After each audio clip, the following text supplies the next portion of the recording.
بسم الله الرحمن الرحيم.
அஸ்ஸலாமு அலைக்கும் வரஹ்மத்துல்லாஹி வபரகாத்துஹு.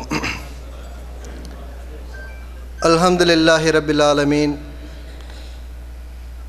வஸ்ஸலாத்து வஸ்ஸலாம் அலா சய்யிதில் முர்சலீன் வ அலா ஆலிஹி வஸஹ்பிஹி அஜ்மஈன்.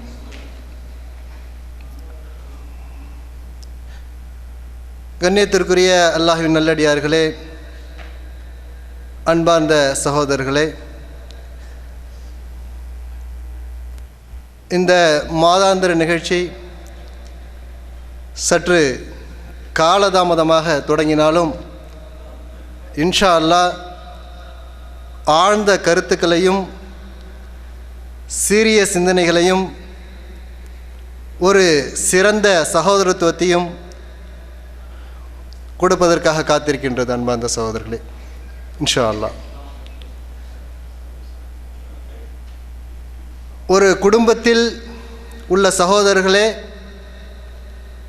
ஒற்றுமையாக இருப்பது அரிதாக கால சூழ்நிலையிலே சமுதாய சகோதரர்கள் இஹ்வான் ஃபில்லா அல்லாஹுக்காக சகோதரர்களாக இருப்பது என்ற தத்துவத்திலே நமது தலைவர் அண்ணல் பெருமானார் முஹம்மது ஸல்லல்லாஹு அலைஹி வஸல்லம் அவர்கள் மதீனத்து வாழ்க்கையிலே ஒரு தொடக்கத்தை ஏற்படுத்தினார்கள். உலகத்திலே யாரும் காட்டிடாத ஒரு செயல் அது. வேறு ஊரை சார்ந்து வந்தவர்கள் உள்ளூரில் இருப்பவர்களுக்கு எப்படி சகோதரர்களாக இருப்பது, இப்படித்தான் இஸ்லாமிய சமுதாயம் இருக்க வேண்டும், மாற்ற வேண்டும் என்கின்ற கோணத்திலே அன்பார்ந்த சகோதரர்களே, இப்படியெல்லாம் அடிப்படைகள் அதிகமாக இருக்கின்றது. அந்த அடிப்படையிலே நாம் எல்லாம் ஒரு கருத்தை உள்வாங்கிக் கொண்டு நாம் இந்த உரையை கேட்க வேண்டும். நம்முடைய மனங்களிலே உள்ள வேற்றுமைகளை களைந்து கசப்பு உணர்வுகளை எடுத்து எறிந்துவிட்டு அல்லாஹ்வுக்காக வாழ்கின்றோம், அவனுடைய சுவனத்திலே ஜன்னத்துல் ஃபிர்தௌஸிலே ஒன்றாக இருக்கப் போகின்றோம் என்கின்ற கோணத்திலே நம்முடைய வாழ்க்கை அமைத்துக் கொள்வதற்காக வேண்டி அருமை சகோதரர் ஜக்கரியா அவர்கள் தக்கலையை சார்ந்தவர்கள், சென்னையிலே தற்போது இருப்பிடமாக உள்ளவர்கள், சற்றேறக்குரிய 20 ஆண்டுகளாக இந்த தீனுடைய பணியை செய்து கொண்டிருக்கின்றார்கள். குறிப்பாக 15 ஆண்டுகளாக முஸ்லிம் அல்லாத சகோதரர்களுக்காக வேண்டி அழைக்கின்ற விஷயத்திலே, தவா செய்யக்கூடிய விஷயத்திலே, விளக்கக்கூடிய விஷயத்திலே ஆச்சரியம் தரக்கூடிய அளவுக்கு அவருடைய அல்லாஹ் அறிவை கொடுத்திருக்கின்றான். இன்னொரு விஷயம், அவர்கள் அஃஸல் உலமா, நமது சமுதாயத்திலே சில அறிஞர்களை பார்க்கலாம், ஆலிம்களாக இருப்பார்கள், உலக ரீதியிலே அவர்கள் அறிவில்லாதவர்களாக இருப்பார்கள், விரல் வெட்டு எண்ணக்கூடியவர்களே, இரு விஷயங்களிலும் தேர்ச்சி பெற்றவர்களாக இருப்பார்கள். அப்படிப்பட்ட ஒரு நபர்தான் நமது சகோதரர் அவர்கள். அவர்களுடைய நாம் உரைக்கு இந்த மேடைக்கு அழைக்கின்றோம். அஸ்ஸலாமு அலைக்கும் வரஹ்மத்துல்லாஹி வபரகாத்துஹு. இன்னல் ஹம்தலில்லாஹ் நஹ்மதுஹு வ நஸ்தஈனுஹு வ நஸ்தக்ஃபிருஹு வ நுஅ்மினு பிஹி வ நதவக்கலு அலைஹி வ நஊது பில்லாஹி மின் ஷுரூரி அன்ஃபுஸினா வ மின் ஸய்யிஆத்தி அமாலினா மன் யஹ்திஹில்லாஹு ஃபலா முதில்ல லஹு வ மன் யுضلل ஃபலா ஹாதிய லஹு வ அஷ்ஹது அன் லா இலாஹா இல்லல்லாஹு வஹ்தஹு லா ஷரீக லஹு வ அஷ்ஹது அன்ன முஹம்மதன் அப்துஹு வ ரசூலுஹு அம்மா பஅத். فقد قال الله تعالى في محكم تنزيله العظيم أعوذ بالله من الشيطان الرجيم இன்னமல் முஃமினூன இஹ்வத்துன் வ அஸ்லிஹு பைன அஹவைக்கும் ஒத்தகுல்லாஹ லஅல்லக்கும் துர்ஹமூன். அன்பிற்குரிய எல்லாம் வல்ல அல்லாஹ் சுப்ஹானஹு வ தஆலாவுடைய நல்லடியார்களே, அல்லாஹுடைய மாபெரும் கிருபையினால் இந்த முபர்ரஸினுடைய இந்த சென்டரிலே இப்படிப்பட்ட ஒரு நல்ல நேரத்திலே சகோதரத்துவம் என்ற தலைப்பில் சில முக்கியமான செய்திகளை தெரிந்து கொள்வதற்காக நம்மை எல்லாம் ஒன்று கூட்டிய எல்லாம் வல்ல அல்லாஹ் சுப்ஹானஹு வ தஆலாவுக்கே எல்லா புகழும் முதல்கண் உரித்தானதாகும். அன்பிற்குரிய சகோதரர்களே, நான் ஓதி காட்டிய இந்த வசனத்தில் சூரா ஹுஜராத் என்று சொல்லக்கூடிய 49வது அத்தியாயத்தின் 10வது வசனத்திலே அல்லாஹ் சுப்ஹானஹு வ தஆலா ஒரு அருமையான கருத்தை எடுத்து வைக்கின்றான். அது என்னவென்று சொன்னால், இன்னமல் முஃமினூன இஹ்வா, முஃமின்கள் நம்பிக்கையாளர்கள் எப்படி இருக்க வேண்டும் என்று சொன்னால் அவர்கள் சகோதரர்கள் என்று சொல்லி காட்டுகின்றான். அதற்கு அடுத்து இன்னொரு விஷயத்தை சொல்லுகின்றான், சகோதரர்களாகிய நீங்கள் என்ன செய்ய வேண்டும் என்று சொன்னால் வாஸ்லிஹு பைன அகவைக்கும், உங்களுக்கு மத்தியிலே ஏதாவது வேற்றுமைகள், மாறுபாடுகள், கருத்து குழப்பங்கள் ஏற்பட்டால் அதை நீங்கள் சீர்படுத்த வேண்டும். ஒத்தகுல்லா, அல்லாஹ்வை நீங்கள் அஞ்சிக் கொள்ளுங்கள், லஅல்லக்கும் துர்ஹமூன், நீங்கள் கிருபை செய்யப்பட வேண்டும் என்பதற்காக என்று அல்லாஹ் சுப்ஹானஹு வ தஆலா ஒரு அருமையான ஒரு கட்டளையை சூரா ஹுஜராத் என்று சொல்லக்கூடிய அத்தியாயத்திலே நமக்கு தெளிவுபடுத்தி காட்டுகின்றான். சகோதரத்துவம் என்று சொல்லக்கூடிய இந்த தலைப்பை பொறுத்த வரைக்கும் இதற்கு முழுமையாக உரிமை கொண்டாட தகுதியான ஒரு சமுதாயம் உலகத்தில் இருக்கிறது என்று சொன்னால் அது முஸ்லீம்கள் தான். நம்மை விட சகோதரத்துக்கு உலகத்தில் யாருக்கும் உரிமை கொண்டாடுவதற்கு தகுதி இல்லை என்பதை நாம் வழங்கி கொண்டிருக்கின்றோம். அப்படி இருந்தும் நம்மிடம் பரஸ்பரம் நமது சகோதரர் மத்தியிலே சகோதரத்துவம் எந்த அளவுக்கு இருக்கிறது என்பதை யோசித்து பார்க்க கடமைப்பட்டிருக்கிறோம்.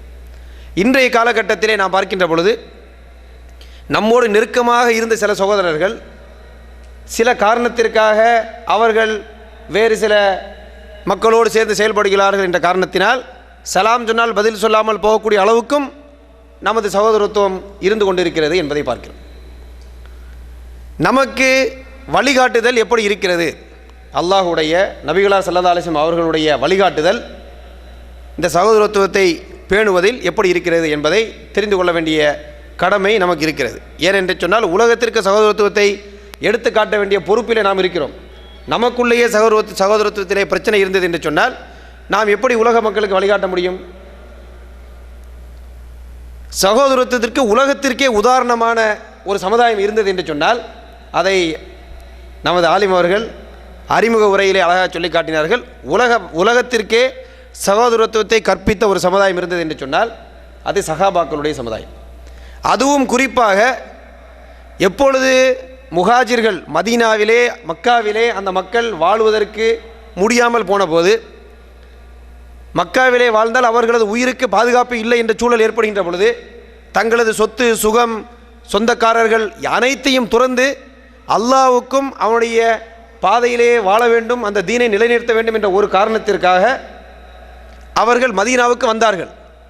வந்த பொழுது மதீனாவில் உள்ள அந்த அன்சாரிகள் என்று சொன்னால் உதவியாளர்கள் என்று அர்த்தம். முஹாஜிர்கள் என்று சொன்னால் ஹிஜ்ரத்து செய்து வந்தவர்கள், அன்சாரிகள் என்று சொன்னால் என்னது, நுஸ்ரத்து செய்தவர்கள், உதவி செய்தவர்கள் என்று அர்த்தம்.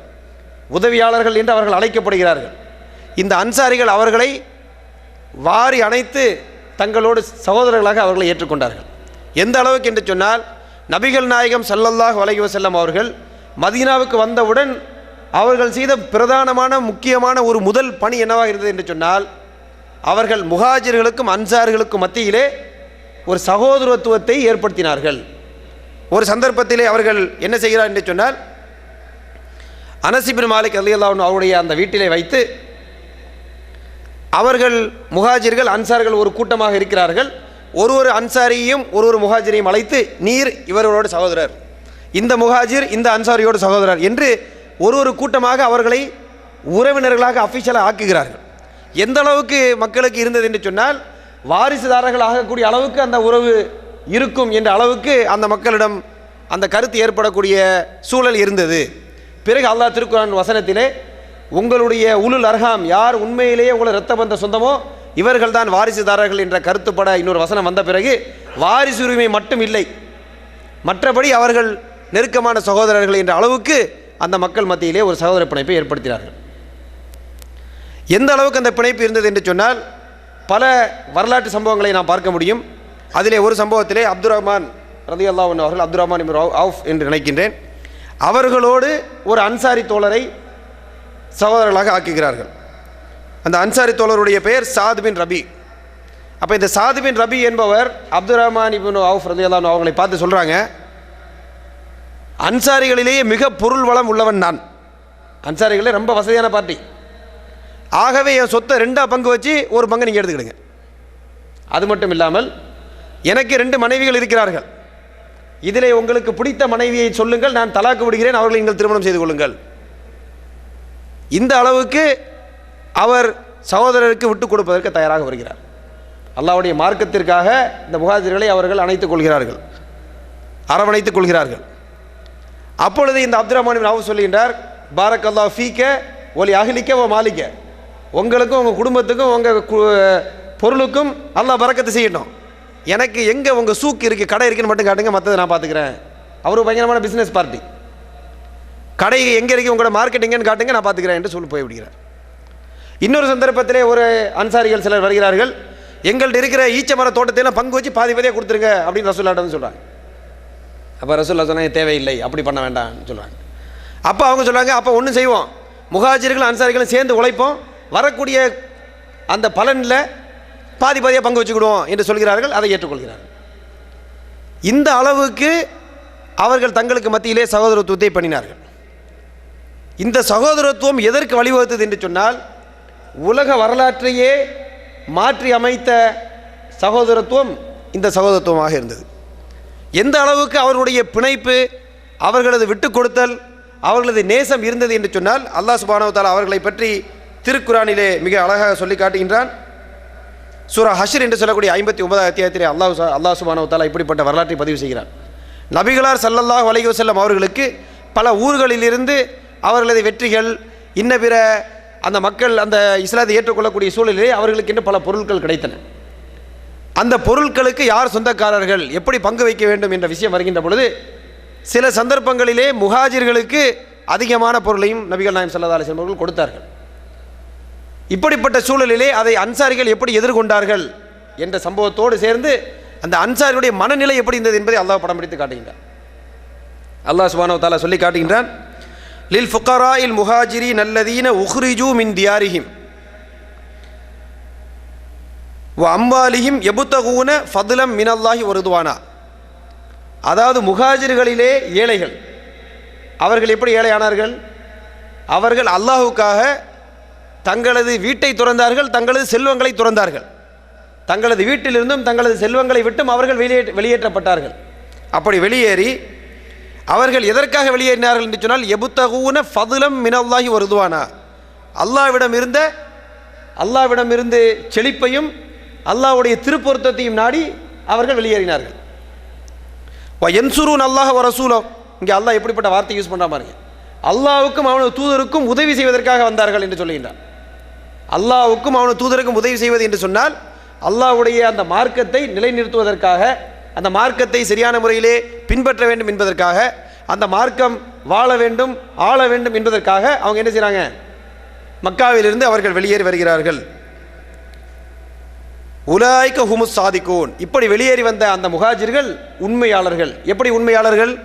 தாங்கள் எந்த கொள்கையை நம்பினார்களோ அந்த கொள்கையை நிலைநாட்டுவதற்கு அவர்கள் அதை நிதர்சனமாக தங்களது சொத்து, தங்களது குடும்பம், தங்களது வீடு, தங்கள் சொந்த பூமி, இதையெல்லாம் சர்வசாதாரணமாக துறந்துவிட்டு வருவதற்கு தயாரானார்கள். இதன் மூலம் தங்களுடைய அந்த நம்பிக்கையை உண்மைப்படுத்தினார்கள் என்று அல்லாஹ் சுப்ஹானஹு வ தஆலா சொல்லுகிறார்.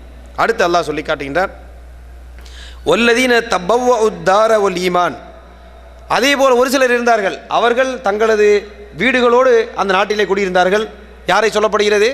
மதீனாவிலே தங்களது சொந்த வீடுகளோடு இருந்த அந்த அன்சாரிகள். அவர்கள் முஹாஜிர்களில் சிலருக்கு முன்னாடியே அவர்கள் ஈமான் கொண்டவர்களும் இருக்கிறார்கள்.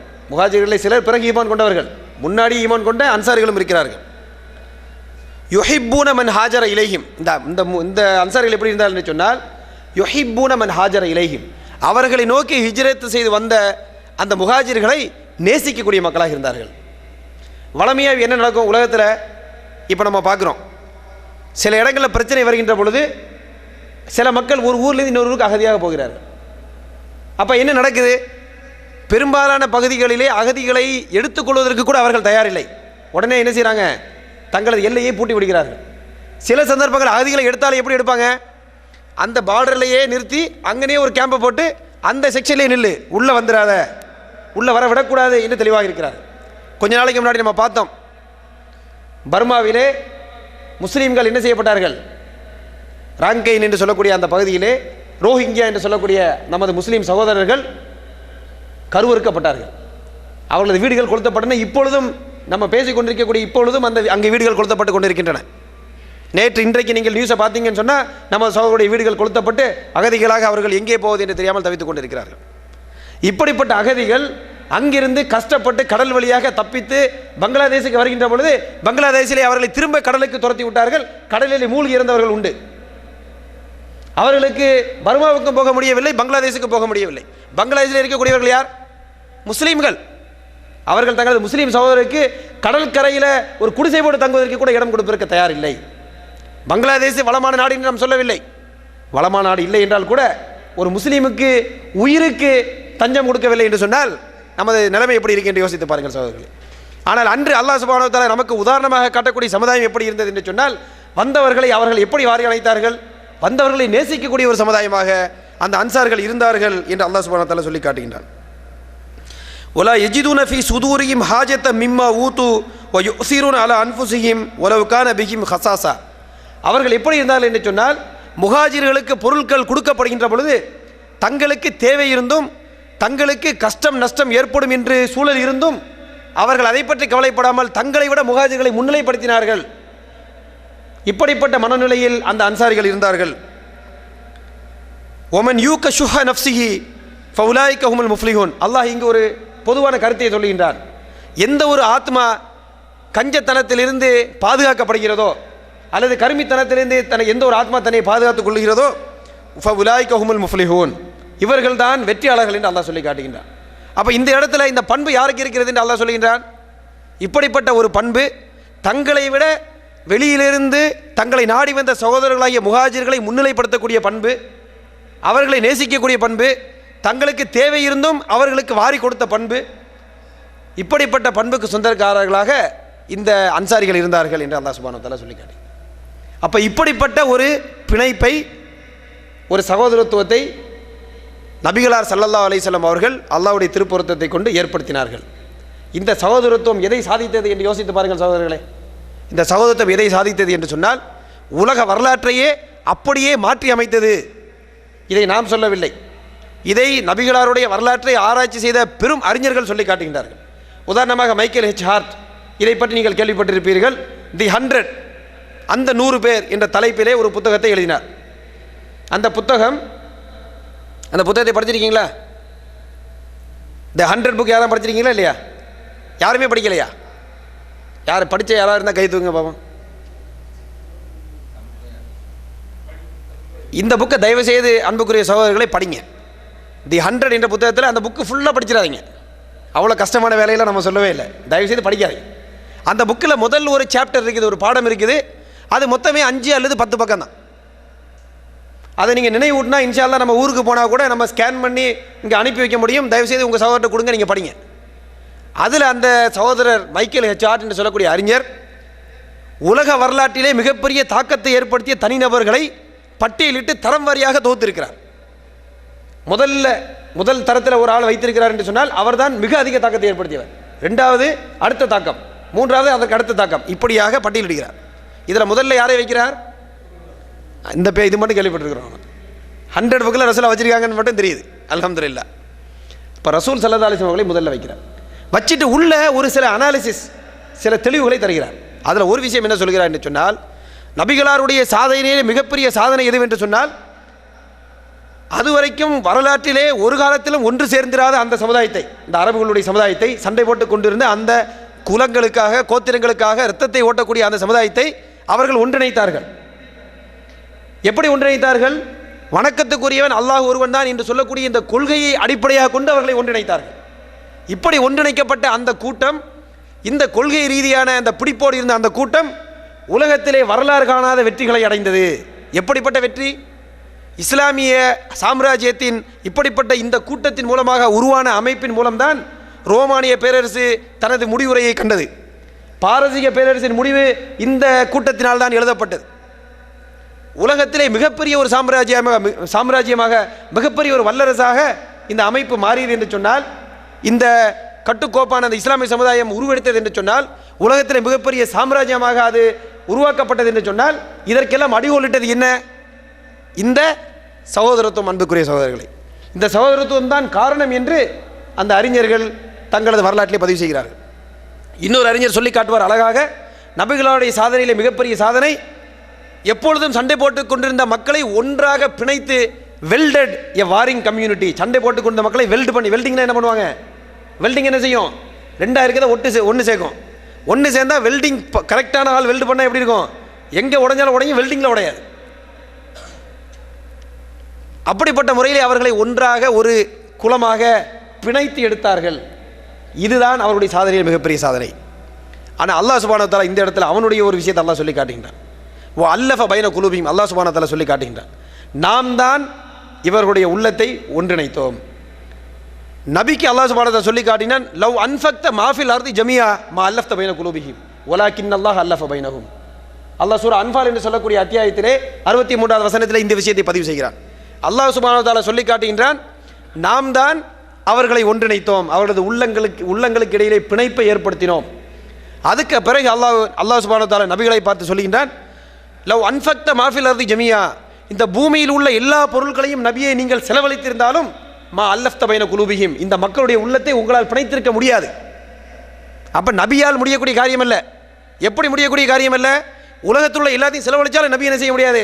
இந்த மக்களை ஒன்று சேர்த்திருக்க முடியாது. வலாக்கின்னல்லாஹ அல்லஃப பைனஹும், அல்லாஹு தான் இவர்களுக்கு மத்தியிலே பிணைப்பை ஏற்படுத்தினான் என்று இந்த பிணைப்பின் ரகசியத்தை அல்லாஹ் என்ன செய்கிறான்? இந்த இடத்திலே பதிவு செய்கிறான். அப்போ இந்த மக்களுக்கு மத்தியில் இருக்கக்கூடிய அந்த பிணைப்பு, ஒற்றுமை, நெருக்கம் எதை சாதித்தது என்று சொன்னால், இவர்களுக்கு முன்னாடி உலகத்தில் எந்த சக்தியும் நிற்கவில்லை, எந்த சக்தியும் இவர்களை எதிர்கொள்ள முடியவில்லை. அப்படி ஒரு மகத்தான ஒரு பெரும் சக்தியாக இந்த இஸ்லாம் வடிவெடுத்தது என்று சொன்னால், இதற்கு அடிப்படையான காரணம் இந்த சகோதரத்துவம் என்பதை நாம் ஒரு காலம் மறந்துவிட முடியாது. இதை வரலாறு மிக தெளிவாக பதிவு செய்து வைத்திருக்கிறது என்பதை பார்க்க வேண்டும். இப்பொழுது நாம் விளங்க வேண்டிய இன்னொரு முக்கியமான விஷயம் என்னவென்று சொன்னால், இந்த சகோதரத்துவத்துக்கு பின்னணியிலே எந்த அடிப்படையில் இந்த சகோதரத்துவம் ஏற்படுத்தப்பட்டது என்பதை நாம் விளங்க வேண்டும் என்று சொன்னால், அல்லாஹ் சுப்ஹானஹு வ தஆலா தெளிவாக இந்த சகோதரத்துக்கு பின்னணியில் எப்படிப்பட்ட அம்சம் இருந்தது என்பதை அல்லாஹ் சொல்லி காட்டுகின்றான். அல்லாஹ் சொல்லி காட்டுகின்றான், சூரா ஆல இம்ரான் என்று சொல்லக்கூடிய 3வது அத்தியாயத்திலே 103வது வசனம், அது நம்ம அனைவருக்கும் தெரிஞ்ச ஒரு வசனம். அந்த வசனத்திலே அல்லாஹ் சுப்ஹானஹு வ தஆலா சொல்லி காட்டுகின்றான், வஅதஸிமு பிஹப்லில்லாஹி ஜமீஆ, நீங்கள் அனைவரும் அல்லாஹ்வுடைய கயிற்றை ஒன்றாக சேர்ந்து பற்றி பிடித்துக் கொள்ளுங்கள். வலா தஃபர்ரகு, நீங்கள் உங்களுக்கு மத்தியிலே பிரிந்து விட வேண்டாம். இந்த வசனத்தை நம்ம கேள்விப்பட்டிருக்கிறோமா இல்லையா? பல தடவை கேள்விப்பட்டிருக்கிறோம். ஒற்றுமைன்னு ஒரு தலைப்பில் பேசப்பட்டால் என்ன பேசுவாங்க? எல்லாரும் வந்து எல்லாரும் ஒற்றுமையாக இருங்க, இந்த கயிற்றை பற்றி பிடித்துக் கொள்ளுங்கள் என்று சொல்லக்கூடிய இந்த வசனத்தை நாம் கேள்விப்பட்டிருக்கிறோம். இதோடு தொடர்ச்சியில் அல்லாஹ் சுப்ஹானஹு வ தஆலா சொல்லி காட்டுகின்றான், ஒதுக்குரு நியமத்தல்லாஹி அலைக்கும் இது குந்தும் ஆதாஅன் ஃபஅல்லஃப பைன குலூபிக்கும், நீங்கள் அல்லாஹ்வுடைய அருள்கொடையை நினைத்து பாருங்கள். அந்த சஹாபாக்களிடம் சொல்லுகின்றான், இது குந்தும் ஆதான், நீங்கள் இதற்கு முன்னாடி ஒருவருக்கு ஒருவர் பகைவர்களாக இருந்தீர்கள். இதற்கு முன்னாடி நீங்கள் எப்படி இருந்தீர்கள்? பகைவர்களாக இருந்தீர்கள். ஃபஅல்லஃப பைன குலூபிக்கும், உங்களது உள்ளங்களுக்கு இடையே அல்லாஹ் சுப்ஹானஹு வ தஆலா ஒரு பிணைப்பை ஏற்படுத்தினான். ஃபஸ்பஹ்தும் பிநிஅமதிஹி இஹ்வானா, பிறகு அல்லாஹ்வுடைய அருள்கொடையினால் நீங்கள் சகோதரர்களாக ஆகிவிட்டீர்கள் என்று அல்லாஹ் சொல்லிக்காரு. நீங்கள் இதற்கு முன்னாடி எப்படி இருந்தீர்கள்? ஒருவருக்கு ஒருவர் பகைவர்களாக இருந்தீர்கள். உதாரணமாக மதீனாவிலே எப்படி இருந்தது சூழல்? மதீனாவிலே 2 அரேபிய கோத்திரம் இருந்தது, பிறகு யூத கோத்திரங்கள் இருந்தன. யூத கோத்திரங்கள் இந்த அரேபிய கோத்திரங்களுக்கு மத்தியிலே அவர்களது அரசியல் பொலிட்டிக்ஸ் விளையாட்டுகளை விளையாடி கொண்டிருந்தார்கள். ஹவுஸ் கஸ்ரஜ் என்று சொல்லக்கூடிய கோத்திரம் அவர்களுக்கு இடையிலே பகைமையோடு இருந்தார்கள். இப்படித்தான் அந்த பகைமை இருந்தது. மதீனாவிலுடைய இந்த அரபு கோத்திரத்துக்கு இடையிலே ஒருங்கிணைப்பை ஏற்படுத்தியது என்ன? இந்த இஸ்லாமிய மார்க்கம், இந்த கொள்கை, இந்த கொள்கை பிடிப்பு அந்த மக்களிடம் இருந்த பாரம்பரிய பகைமையை விலக்கிவிட்டு அவர்களுக்கு இடையில் என்ன ஏற்படுத்தியது? ஒரு சகோதரத்தை ஏற்படுத்தியது. அல்லாஹ் அந்த விஷயத்தையும் சேர்த்து இங்கே நினைவுபடுத்தி காட்டுகின்றான். அல்லாஹ் சொல்லி காட்டுகின்றான், இதற்கு முன்னாடி நீங்கள் பகைவர்களாக இருந்தீர்கள், அல்லாஹ் அவருடைய அருள் கொடையினால் உங்களது உள்ளங்களுக்கு இடையிலே பிணைப்பை ஏற்படுத்தினான். அதற்கு பிறகு அல்லாஹ்வுடைய கிருபையினால் நீங்கள் சகோதரர்களாக மாறிவிட்டீர்கள். அல்லாஹ் இன்னும் ஒன்றை நினைவூட்டுகின்றான், ஒ குந்தும் அலா ஷஃபா ஹுஃப்ரத்தி மினன்னார், நீங்கள் அனைவரும் நரகத்தின் விளிம்பிலே இருந்தீர்கள். ஃபஅன்கதக்கும் மின்ஹா, அந்த நரக விளிம்பில் இருந்த உங்களை அதிலிருந்து அல்லாஹ் மீட்டெடுத்தான், காப்பாற்றினான் என்று அல்லாஹ் சொல்வதை பாருங்கள். இந்த மக்கள் இஸ்லாத்தை ஏற்றுக்கொள்வதற்கு முன்னாடி எப்படி இருந்தார்கள்? நரகத்தின் விளிம்பிலே, நரக படுகொலியின் விளிம்பிலே இருந்தார்கள் என்று அல்லாஹ் சொல்லி காட்டினான். அவர்களை அல்லாஹு மீட்டெடுத்தான். கதாலிக்கு யுபையினுல்லாஹு லக்கும் ஆயாத்திஹி லஅல்லக்கும் தஹ்ததூன். ஆகவே இங்கனமாக அல்லாஹ் சுப்ஹானஹு வ தஆலா தனது அத்தாட்சிகளை உங்களுக்கு தெளிவுபடுத்துகின்றான், அதன் மூலம் நீங்கள் நேர்வழி பெற வேண்டும் என்பதற்காக. இந்த செய்தி இப்பொழுது என்ன படிப்பினை நமக்கு தருகிறது? இதை நாம் யோசித்து பார்க்க கடமைப்பட்டிருக்கிறோம். அல்லாஹ் சுப்ஹானஹு வ தஆலா இந்த மக்களுக்கு மத்தியில் ஏற்பட்ட இந்த சகோதரத்துவ பிணைப்பின் அடிப்படை காரணம் என்ன, எந்த அடிப்படையில் இவர்களது பிணைப்பு ஏற்படுத்தப்பட்டது என்பதை சொல்லுகின்ற பொழுது அல்லாஹ் அழகாக சொல்லி காட்டுகின்றான், வஅதஸிமு பிஹப்லில்லாஹி ஜமியா, அல்லாஹ்வுடைய கயிற்றை அனைவரும் ஒன்றாக சேர்ந்து பற்றி பிடித்துக் கொள்ளுங்கள். இப்போ அல்லாஹ்வுடைய வழிகாட்டுதல், நபிகளார் ஸல்லல்லாஹு அலைஹி வஸல்லம் அவர்கள் மூலமாக கிடைத்த தெளிவு, இந்த அடிப்படையை கொண்டுதான் அந்த பிணைப்பு சகோதரத்துவம் ஏற்படும். இந்த அடிப்படையை கொண்டுதான் அல்லாஹ் மக்கள் மத்தியிலே சகோதரத்துவத்தை ஏற்படுத்துவான். அப்படி ஏற்படுத்தப்பட்ட சகோதரத்துவம் தான் மிக உறுதியான, வரலாற்றிலே பெரும் தாக்கத்தை ஏற்படுத்தக்கூடிய சகோதரத்துவமாக மாற முடியும் என்ற அடிப்படையை அல்லாஹ் இந்த வசனத்திலே தெளிவுபடுத்துவதை பார்க்கிறோம். எந்த அளவுக்கு இவர்களது பிணைப்பு இருந்தது என்பதை பார்க்க வேண்டும் என்று சொன்னால், முதலாக பத்ர் யுத்தத்திலே என்ன நடக்கிறது? சஹாபாக்கள் அனைவரும் ஒரு கூட்டமாக சேர்ந்து அந்த முஷ்ரிக்குகளுடைய ஒரு பிரயாண கூட்டம் அபூ சுஃபியானுடைய தலைமையிலே மக்காவை நோக்கி சென்று கொண்டிருக்கிறது. அது ஒரு பெரிய கூட்டம், மிகப்பெரிய வியாபார பொருளோடு வருகிறது. இதை பிடிக்க வேண்டும் என்பதற்காக ஒரு கூட்டம் செல்கிறது. முஸ்லீம்கள் எதற்காக செல்கிறார்கள்? இந்த வியாபார கூட்டத்தை பிடித்து அதிலிருந்து அந்த பொருட்களை எடுத்துக்கொள்ள வேண்டும். இந்த அடிப்படையில் ஒரு கூட்டம் செல்கிறது. ஆனால் அல்லாஹ்வுடைய ஏற்பாடு எப்படி இருந்தது? அல்லாஹ் வேறொரு ஏற்பாடை பண்ணி வைத்திருந்தார். அந்த வகையிலே இந்த கூட்டம், பிரயாண கூட்டம் தப்பித்து சென்று விட்டது. அவர்கள் ஆயுதபாணியாக வந்த முஷ்ரிக்குகளுடைய ஒரு பெரும் படையை சந்திக்கக்கூடிய சூழல் ஏற்பட்டது. இந்த சந்தர்ப்பத்தில் நபிகளார் ஸல்லல்லாஹு அலைஹி வஸல்லம் அவர்கள் இவர்களோடு போராடுவதா இல்லையா என்பதற்காக ஒரு மஷூரா செய்கிறார்கள். வெளியிலிருந்து வந்தவர்கள் முஹாஜிர்கள். உண்மையிலேயே மக்காவிலிருந்து வந்தவர்களுக்கு எதிரிகள் யார்? மக்காவிலிருந்து வந்த யார் எதிரிகள்? அன்சாரிகளா முஹாஜிர்களா? மக்காவிலிருந்து தாக்க வந்தவர்கள் எதிரிகள் யாருங்க சொல்லுங்க? முஹாஜிர்களா அன்சாரிகளா? முஹாஜிர்கள். ஏன்னா ரசூலுல்லாவும் அந்த மக்காவிலிருந்து வந்தவங்க தான் அவங்களுக்கு முதல் எதிரிகள். அப்போ முஹாஜிர்கள் சண்டை போட்டு தான் ஆகணும். ஏன்னா அவங்க ஆட்டோமேட்டிக்காக எதிர்த்து தாக்க வருகின்ற பொழுது வேறு வழியில் அவங்க சண்டை போட்டு தான் ஆக வேண்டும். அந்த இடத்துல மஷூரா செய்கின்ற பொழுது முஹாஜிர்கள் ரெடி என்று சொல்கிறார்கள். ரசூலுல்லாஹ் மீண்டும் மீண்டும் மஷூரா கேட்கிறார்கள். அதை புரிந்து கொண்ட சாத் பின் முஆத் ரலியல்லாஹு அன்ஹு அவர்கள் சொல்கிறார்கள், நபிகள் நாயகமே ஸல்லல்லாஹு அலைஹி வஸல்லம் அவர்களே, நீங்கள் அன்சாரிகளாகிய நாங்கள் என்ன நினைக்கிறோம் என்பதை தெரிந்து கொள்ள விரும்புகிறீர்களா? அவங்க ஆமா என்று தலையாட்டுகிறார்கள். அப்பொழுது சொல்கிறார்கள், நாங்கள் எப்படிப்பட்ட மக்கள் என்று சொன்னால், நீங்கள் இந்த பூமியின் மிகப்பெரிய தொங்கலாகிய ஒரு தொங்கலுக்கு எங்களை அழைத்து சென்றாலும் நாங்கள் வருவோம், கடலிலே போக சொன்னாலும் நாங்கள் வருவோம். எப்படி மூசா அலைஹிஸ்ஸலாம் அவர்களுக்கு அந்த மக்கள் சொன்னார்களோ, நீங்கள் இதுஹப் அந்த ரப்புக்க ஃபகாத்திலா என்று சொன்னார்கள், நீங்களும் உங்கள் ரப்பும் போய் சண்டை போடுங்கள் என்று சொன்னார்களே, அப்படி நாங்கள் சொல்ல மாட்டோம். இதுஹப் அந்த ரப்புக்க ஃபகாத்திலா, நாங்களும் உங்களோடு சேர்ந்து முன்னாடி பின்னாடி வலப்பக்கம் இடப்பக்கம் நின்று போராடுவோம் என்று அவர்கள் சொன்னார்கள். அப்போ அந்த மக்களுடைய அந்த பிணைப்பு, அதனுடைய வெளிப்பாடு தான் ரோமானிய பேரரசு, பாரசீக பேரரசு, மிக பெரும் பேரரசுகள் எல்லாம் இவர்களது காலடியிலே விழுந்தது. இதுதான் நமது வரலாறு தரக்கூடிய படிப்பனையாக இருக்கிறது. அன்புக்குரிய சகோதரர்களே, இந்த வரலாற்றை கேட்கின்ற பொழுது மாஷா அல்லாஹ் நமக்கு இப்படிப்பட்ட ஒரு வரலாற்றினுடைய சொந்தக்காரர்கள் நாம் என்பதிலே பெருமிதம் ஏற்படுகிறது. ஆனால் இந்த வரலாற்றிலே நாம் எதை பெற வேண்டும், நமக்கு உள்ள படிப்பினை என்ன என்பதுதான் மிக முக்கியமான விஷயம். சஹாபாக்கள் சகோதரத்தோடு இருந்தார்கள். அவர்களது சகோதரத்துவம் உலக வரலாற்றை மாற்றி அமைத்தது.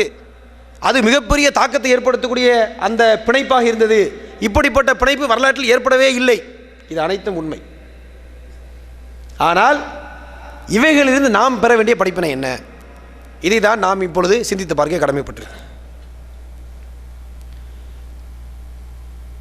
நமது வாழ்க்கையிலே அல்லாஹ் சுப்ஹானஹு வ தஆலா தனி மனிதர்களாகிய நாம் ஒவ்வொருவரையும் நாம் எடுத்துக்கொண்டோம் என்று சொன்னால், நமக்கென்று அல்லாஹ் பல அருள் கொடைகளை தந்திருக்கின்றார். நம்மிலே பல மக்கள் பல்வேறு கூட்டமைப்போடு மக்களோடு சகோதரோடு சேர்ந்து சில வேலைகளை செய்து கொண்டிருக்கிறார்கள். உதாரணமாக தாவா பணி என்று வருகின்ற பொழுது ஒரு சில சகோதரர்கள் ஒன்றாக சேர்ந்து தாவா பணியிலே தங்களது செயல்பாடுகளை செய்து கொண்டிருக்கிறார்கள்.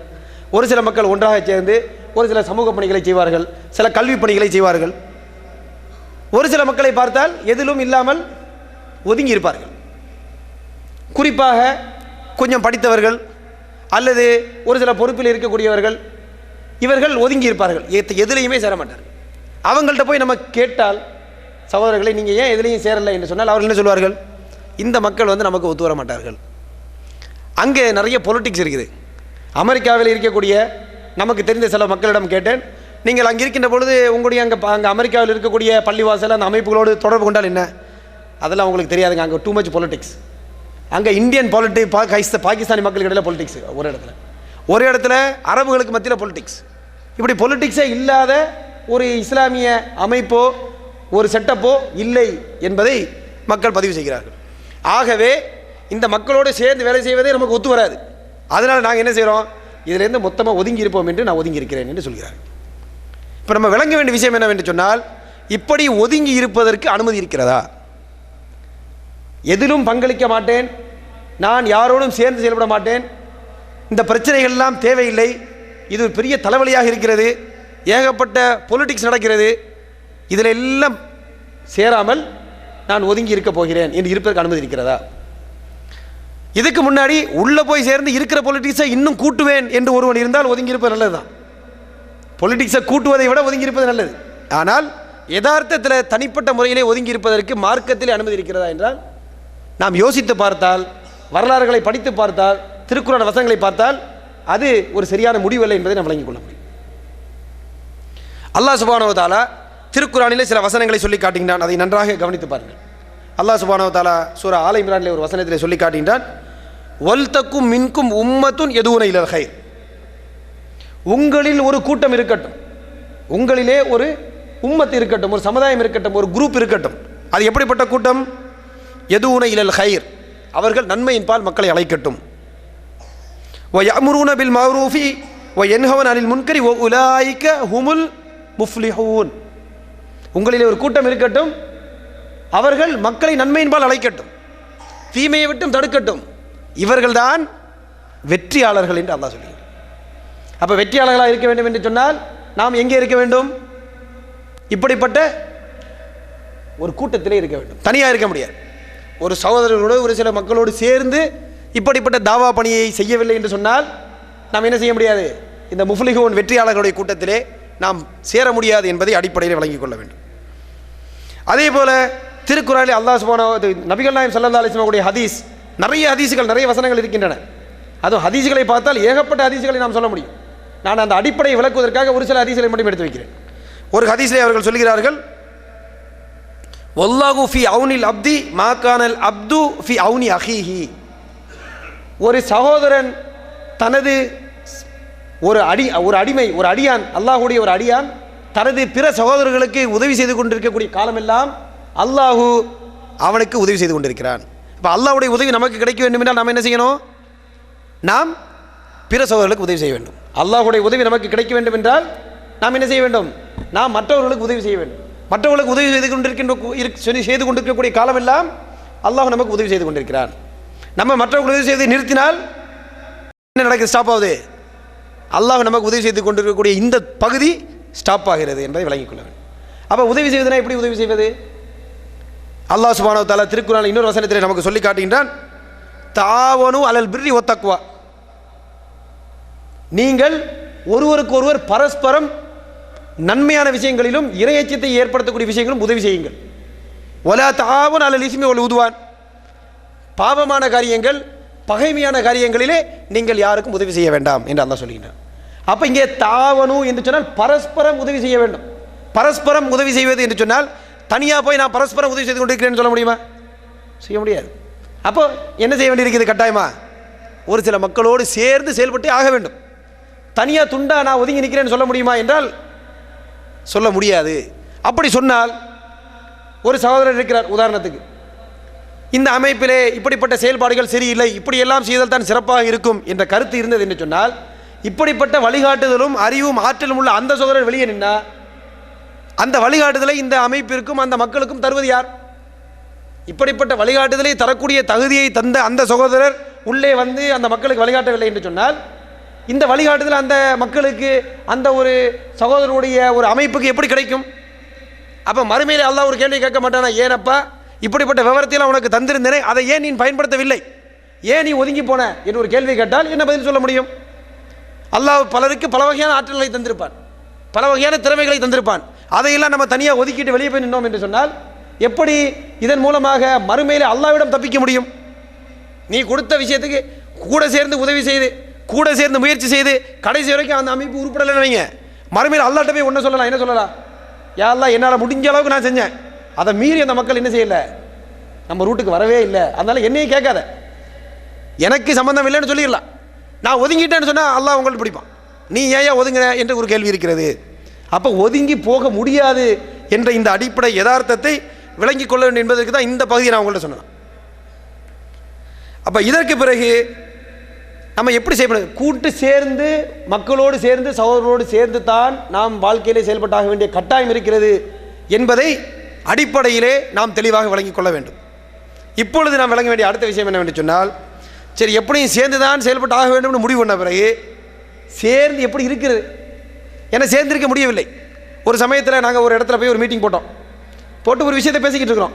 அப்போ ஒருத்தர் சொன்னார், பாய் ஒரு பெரிய பிரச்சனை, முன்னாடி நம்ம ஒன்றா சேர்ந்துருந்தோம், இப்போ பார்த்தா ரெண்டாக பிரிஞ்சு கிடக்குது. அப்போ ரெண்டாக பிரிஞ்சு கிடந்தால் நம்ம எப்படி சேர முடியும்? இதில் நம்ம எதில் போய் சேர்றது அப்படின்னு கேட்டார் என்கிட்ட. நான் சொன்னேன், எதாக இருந்தாலும் பரவாயில்ல, முடிவை சீக்கிரமாக எடுத்துருங்க. நீங்கள் இன்னும் கொஞ்ச நாள் சேர்ந்து யோசிச்சிங்கன்னு சொன்னால் இந்த ரெண்டு அமைப்பு மூணாக போனால் ரெண்டில் எது சேர்றதுன்னு யோசிக்கிறதை விட மூணில் எது சேர்றதுன்னு யோசிக்கிற கஷ்டமாக போயிடும் உங்களுக்கு. ஆகவே சீக்கிரமாக யோசிச்சு என்ன செஞ்சுருங்க, இதில் சேர்றதா அதில் சேர்றதான்னு சீக்கிரம் முடிவு எடுத்துருங்க. லேட்டான என்ன பிரச்சனை? ரெண்டு மூணாக போயிடுது. இன்னும் கொஞ்சம் லேட்டான என்ன நடக்கும்? 3 நாளாக போயிடும். அப்போ லேட்டாக நமக்கு கஷ்டம் கூட தான். லேட்டாக எல்லாம் ஒன்று சேர்ந்து வந்து உலகமே ஒன்றா சேர்ந்து சமுதாயம் வரப்போதா என்ன? வராது. இதை நம்ம நல்லா விளங்கிக்கிறோம் இப்போ உள்ள சூழலில். ஆகவே எல்லாம் ஒன்றா சேர்ந்தால் தான் வருவோம், எல்லாம் ஒன்றா சேர்ந்தா அங்கே சரியாக வருவோம், உலகத்தில் எல்லாரும் சேர்ந்துனா நான் சேர்ந்துக்கிறேன்னு சொல்கிறது பொருத்தமான வாதம் இல்லை. இன்னொரு விஷயத்தை நீங்கள் யோசிச்சு பாருங்கள். இன்றைக்கி ஒரு அமைப்பு இருக்குன்னு சொன்னால் அந்த அமைப்பு யார்? இப்போ நானும் பாயும் இவரும் சேர்ந்து அமைப்பு நடத்தினா அந்த அமைப்பு உருப்படலைன்னு வைங்க. அப்போ என்ன காரணம்? நானும் இவரும் சேர்ந்து அமைப்பு நடத்துகிறோம், அமைப்பு உருப்படலை, ஏகப்பட்ட பிரச்சனைனா என்ன காரணம்? குறை எங்கே இருக்குது? நம்மகிட்ட தான் குறை இருக்குது. அப்போ நம்ம சரியில்லைன்னு சொன்னால் அமைப்பு எப்படி சரியாக வரும்?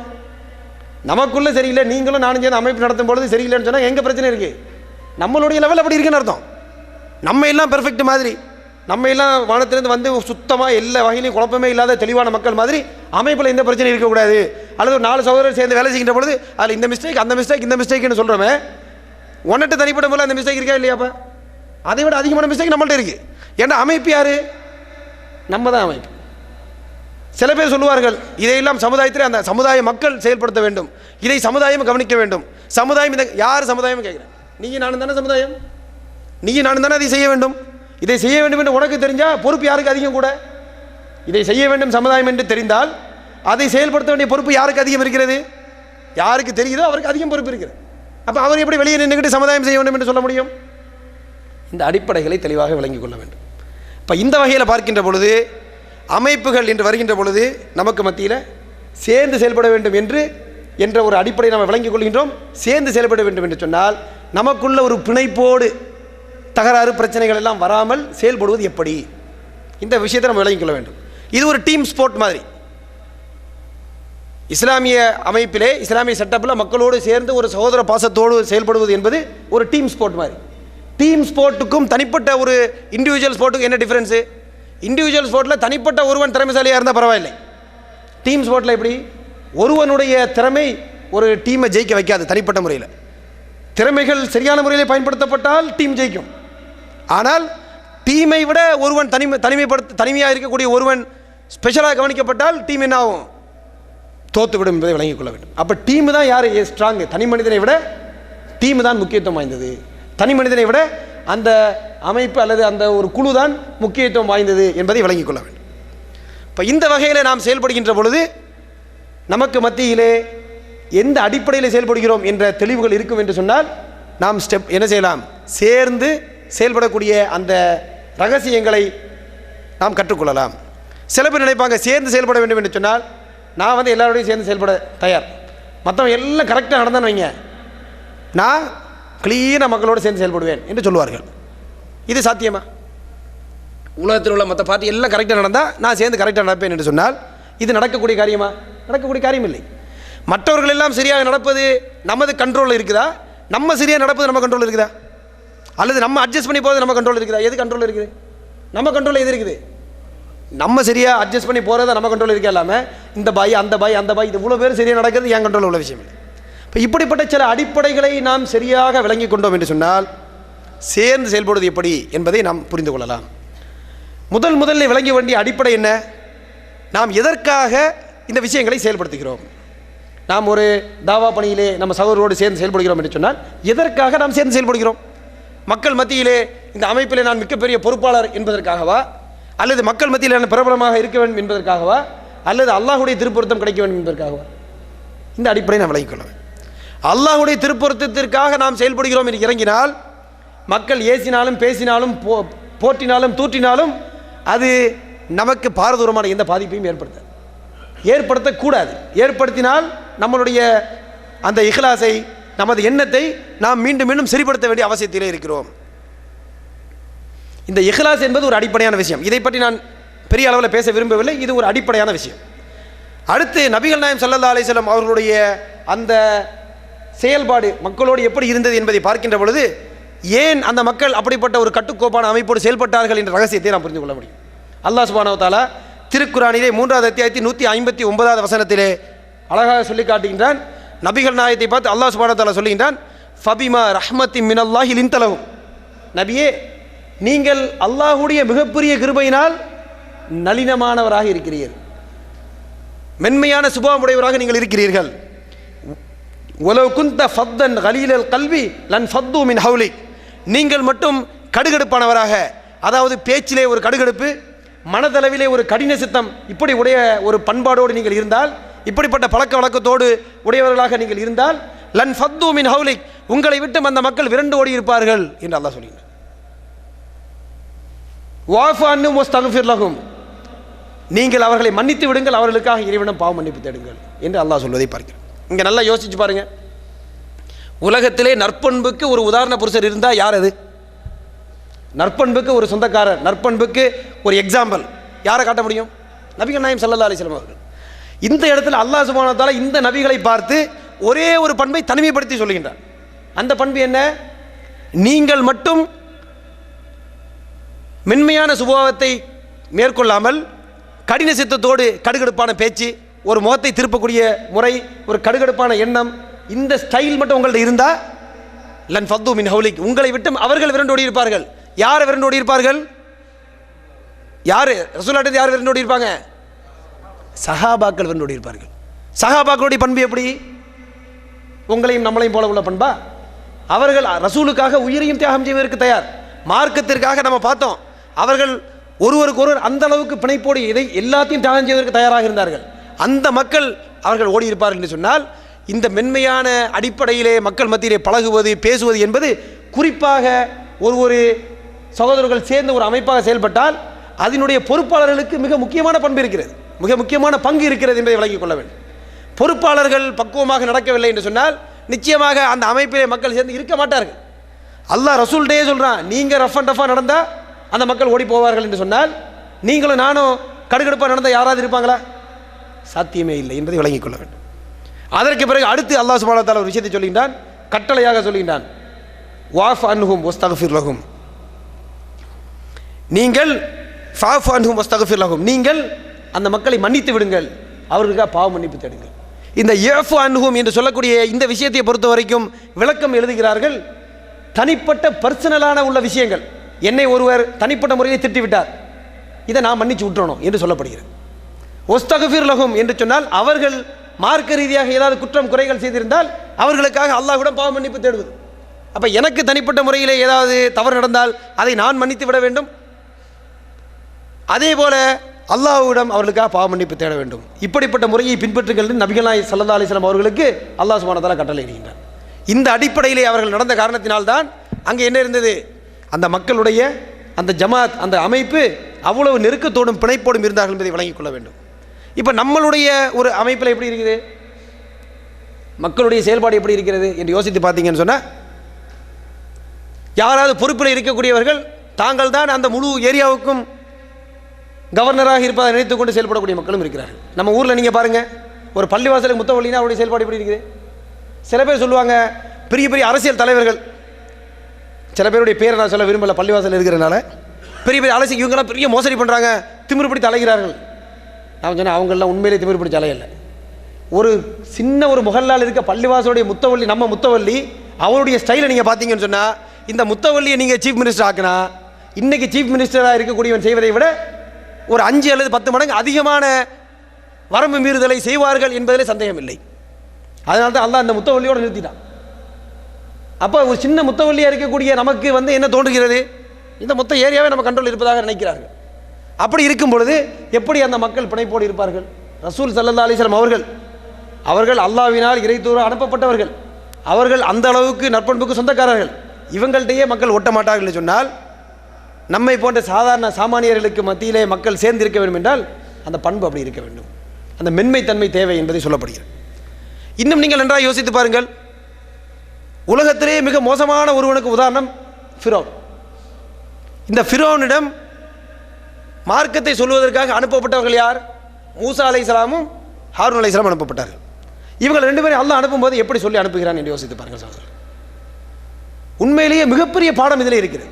அல்லாஹ் சுப்ஹானஹு வ தஆலா ஃபிரௌனையும் ஹாரூனையும் அனுப்புகின்ற பொழுது சொல்லுகின்றான், இதுஹபா இலா ஃபிரௌன இன்னஹு தகா.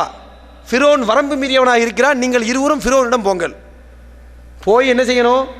ஃபகூலா லஹும் கௌலன் லய்யினா லஅல்லஹு யததக்கரு அவ் யக்ஷா என்று சொல்லப்படுது. நீங்கள் ஃபிரௌன்கிட்ட போய் சாஃப்டாக சொல்லுங்கள். யார்கிட்ட போய் சொல்கிறது? ஃபிரௌனிடம் போய் நீங்கள் சாஃப்டாக நளினமாக பேசுங்கள் என்று மூசாவுக்கும் ஹாரூனுக்கும் அல்லாஹ் கட்டளையிட்டு அனுப்புகிறான். யோசித்து பாருங்கள். அப்போ நம்மளுடைய சகோதரர்களில் யார் இன்னொருவருக்கு அறிவுரை சொல்கிறோமோ அல்லது இன்னொருடன் பேசுகிறோமோ அவர்கள் மூசாவையோட சிறந்தவரா? இல்லை. அல்லது யாரிடம் சொல்கிறோமோ அவன் ஃபிரௌனோட மோசமானவனா? இல்லை. அப்போ ஃபிரௌன்டையே சாஃப்டாக தான் பேசணும்னு அல்லாஹ் சொல்லி அனுப்புகிறான் என்று சொன்னால், இப்போ நமக்குள்ள நமது செயல்பாடு எப்படி இருக்க வேண்டும், எந்த அளவுக்கு நமக்கு மத்தியில் உள்ள அந்த பண்பாடு இருக்க வேண்டும், எந்த அளவுக்கு நம்முடைய நடவடிக்கைகள் இருக்க வேண்டும் என்பதை நாம் தெளிவாக விளங்கிக் கொள்ள கடமைப்பட்டிருக்கு. இது ஒரு முக்கியமான விஷயம். அடுத்து நீங்கள் பார்த்தீங்கன்னு சொன்னால், நமது சகோதரர்களுக்கு மத்தியிலே நெருக்கம் இல்லாமல் போனதற்கு மிக முக்கியமான காரணம் மக்களுக்கு மத்தியில் ஏற்படக்கூடிய விமர்சனங்கள்.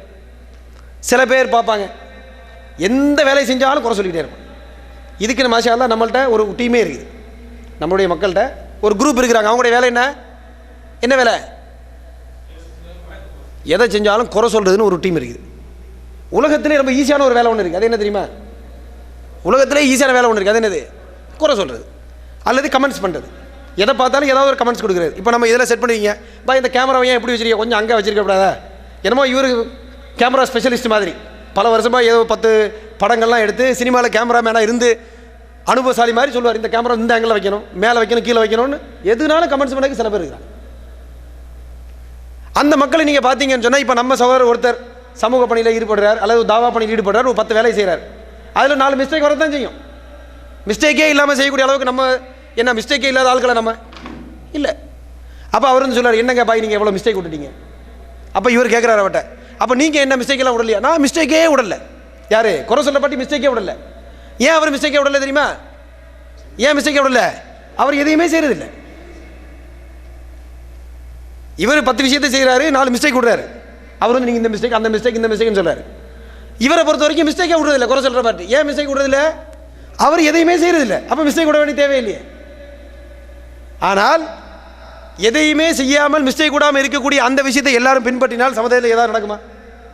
யாருமே மிஸ்டேக் செய்யாமல் இருந்தால் ஏதாவது நடக்குமா சமுதாயத்தில்? ஒன்றுமே நடக்காது. ஆனால் விளங்க வேண்டிய விஷயம் என்னவென்று சொன்னால், 10 விஷயத்தை செஞ்சு 4 மிஸ்டேக் விடுறது மிஸ்டேக் இல்லை. எதையும் செய்யாமல் மிஸ்டேக் கூடாமல் இருக்கான் பார்த்தீங்களா, அதுதான் பெரிய மிஸ்டேக். இதை விளங்கிக்கிறோம் எல்லாரும்.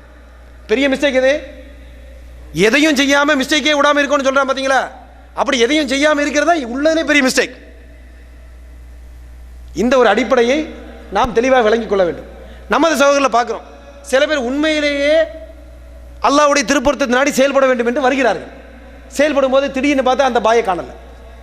பாய் நேற்று வரைக்கும் நீங்கள் வந்துட்டு இருந்தீங்களா, என்னாச்சு, இப்போ ஏன் அந்த பக்கமே வரதில்லை, இந்த பக்கமே போகப்படான்னு முடிவு எடுத்துட்டான் பாய். ஏன்பா அப்படி பண்ணீங்க? நம்ம பேரில் ஒருத்தன் ஒரு மெயில் போட்டான் பாய், முடிஞ்சு போச்சு. ஒருத்தன் மெயில் போட்டோன்னே இவர் ஆஃப் ஆகிட்டார். இந்த வம்பே வேணாம், இனிமேல் அந்த பக்கமே வரக்கூடாதுன்னு முடிவு பண்ணிட்டேன். அப்போ இன்னொருத்தன் என்னப்பா, அவர் மொட்டை கடிதாசி போட்டால் இவனை காணாது, இன்னொரு விஷயத்தை சொல்லிட்டா அவனை காணாது. இப்படி நமது மக்கள் இருக்கா, சென்சிட்டிவான மக்கள் தான், நல்ல மக்கள். ஆனால் என்ன செய்கிறாங்க, சின்ன ஒரு விஷயத்துக்காக விட்டு போவதை பார்க்கிறோம். ஆனால் உண்மையிலேயே ஒரு அல்லாஹ்வுக்காக செயல்படக்கூடிய மக்களுடைய பக்குவம் எப்படி இருக்க வேண்டும் என்று சொன்னால், அல்லாஹ்வுக்காக ஒரு காரியத்தை செய்கின்ற பொழுது லா யகாஃபூன ஃபில்லாஹி லௌமத்த லாயிம், திட்டக்கூடியவர்களின் திட்டுகளை அல்லாஹ்வுக்காக அவர்கள் கண்டுகொள்ள மாட்டார்கள். அப்படிப்பட்ட பண்பு இருக்க வேண்டும். என்ன திட்டினாலும் கவலை இல்லை, அல்லாஹ்வுக்காக நான் ஒரு காரியத்தை செய்கிறேன்னா எவனை பற்றி எனக்கு கவலை கிடையாது, அவன் என்னை பற்றி பேசட்டும் ஏசட்டும் கேவலப்படுத்தட்டும் எனக்கு அது பொருட்டில்லை என்ற பக்குவம் நமக்கு வர வேண்டும். இது ஒரு அடிப்படையான ஒரு விஷயம். இப்போ நம்ம விளங்க வேண்டிய விஷயம் என்னவென்று சொன்னால், விமர்சனம் செய்ய வேண்டும். விமர்சனம் செய்வது எப்படி செய்வது? நான் முதல்ல சொன்னேன், உலகத்தில் ஈஸியான வேலை என்னது, கமெண்ட்ஸ் பண்ணுறது. உதாரணமாக நம்ம புர்ஜ் கலீஃபா எங்கே இருக்குது? புர்ஜ் கலீஃபா பில்டிங் எங்கே இருக்குது? துபாயில் இருக்குது. பார்த்துருக்கீங்களா பில்டிங்க? துபாயில் பார்த்துருக்கீங்களா அந்த பில்டிங்கை? யார் பார்த்துருக்கீங்க? யாருமே பார்க்கல, வீடியோவில் பார்த்தது. உண்மையிலேயே நல்லா சூப்பராக கட்டிருக்கான் பில்டிங். இப்போ அதுக்கு கீழே நம்ம பார்ட்டி ஒரு ஆள் குப்பை கொட்டிட்டு இருக்காருன்னு வைங்க, அவர் இந்த பில்டிங் பார்த்து இந்த ஆர்கிடெக்ட் சரியாக கட்டலை பில்டிங்க, கொஞ்சம் அந்த ஆங்கிள் இப்படி கரெக்டாக கட்டி நல்லா இருக்குமேனு சொல்லணும் வைங்க. இப்படி சொல்கிறதுக்கு ஏதாவது மீனிங் இருக்கா? அந்த விமர்சனத்துக்கு மீனிங் இருக்கா? அதுக்கு ஏதாவது மீனிங் இருக்கா? மீனிங் இருக்கா இல்லையா? சொல்லுங்கள். மீனிங் ஒன்றுமே கிடையாது. ஆனால் யார் சொன்னால் மீனிங் இருக்கும்? இதே மாதிரி 10 பில்டிங்கை கட்டிருக்கான் ஒருத்தன், 20 மாடி 70 மாடி 80 மாடி கட்டின ஒரு ஆர்கிடெக்ட் வரான். அவன் பார்த்துட்டு இதில் கொஞ்சம் ஆர்கிடெக்சரில் கொஞ்சம் அப்படி பண்ண நல்லா இருக்குன்னு சொல்கிறான். இதுக்கு மீனிங் இருக்கா இல்லையா? மீனிங் இருக்குது. அப்போ விமர்சனத்தில் கவனிக்க வேண்டிய விஷயம் என்ன, நம்ம விமர்சனம் பண்ண போகிறோம்னு சொன்னால் அது மீனிங் உள்ள விமர்சனமாக இல்லையா? இப்போ இந்த கேமரா பற்றி நான் பேசுகிறேன், உண்மையிலேயே நம்ம ஒரு 10-50 நிகழ்ச்சியில் கேமராவை பல மாதிரி ஆங்கிளில் எடுத்து எக்ஸ்பீரியன்ஸ் இருந்தால் நம்ம வந்து பிரதர்கிட்ட சொன்னோம், என் பாய் கொஞ்சம் இந்த கேமரா இப்படி வைங்க, நாங்கள் பண்ணியிருக்கிறோம், லைட்டிங் நல்லா வரும் போகணும்னு சொன்னால் அதுக்கு ஒரு மீனிங் இருக்குது. கேமராவே நமக்கு சும்மா ஸ்டில் கேமராவில் அடித்தாலே ஃபோட்டோ வராது. இப்படிப்பட்ட ஆள் வந்து அட்வைஸ் பண்ண வந்தால் வரக்கூடிய அட்வைஸ் பண்ணக்கூடிய ஆள் என்ன நினச்சிக்கிறணும், இது வந்து நமக்கு சம்மந்தப்பட்ட வேலையே கிடையாது, இது சொல்லுவதற்கு நமக்கு எந்த தகுதியும் கிடையாது என்பதை விளங்கிக் கொள்ள வேண்டும். அப்போ ஒரு விமர்சனம் செய்ய வேண்டும் என்று சொன்னால் அந்த விமர்சனத்துடைய நோக்கம் என்ன, எதற்காக விமர்சனம் செய்யப்பட வேண்டும்? நாம் அந்த சகோதரர்களுக்கு இதன் மூலம் நன்மையை நாடுகிறோம், இதன் மூலம் அவர்கள் சில நன்மைகளை பெற்றுக்கொள்ள வேண்டும், சில பயன்களை அடைந்து கொள்ள வேண்டும் என்பது நோக்கமாக இருக்க வேண்டும். ஏதோ நமக்கு விஷயம் தெரியும்னு காட்டுவதற்காகவோ அல்லது எதையாவது ஒன்று சொல்லணும் என்பதற்காகவோ நாம் சொல்வதை பார்த்து மக்கள் இவன் நல்ல விவரமான ஆளின் நினைக்க வேண்டும் என்பதற்காகவோ சொன்னால் அது பயனற்ற விமர்சனங்கள். இது நமக்கு நன்மையை விட தீமை தான் பெற்றுத்தரும் என்பதை விளங்கிக் கொள்ள வேண்டும். இது ஒரு விஷயம். அடுத்து நாம் விமர்சனம் செய்ய வேண்டும். உண்மையிலே பார்க்குறோம், நல்ல ஒரு கருத்து நம்மள்ட்ட இருக்குது, நமக்கு அனுபவம் இருக்கிறது, கருத்து இருக்கிறது, இந்த மக்கள்கிட்ட பதிவு செய்தால் பயன் இருக்கும் என்று நினைக்கிறோம். எப்படி சொல்ல வேண்டும்? அதை சொல்வதற்கும் ஒரு ஸ்டைல் இருக்குது.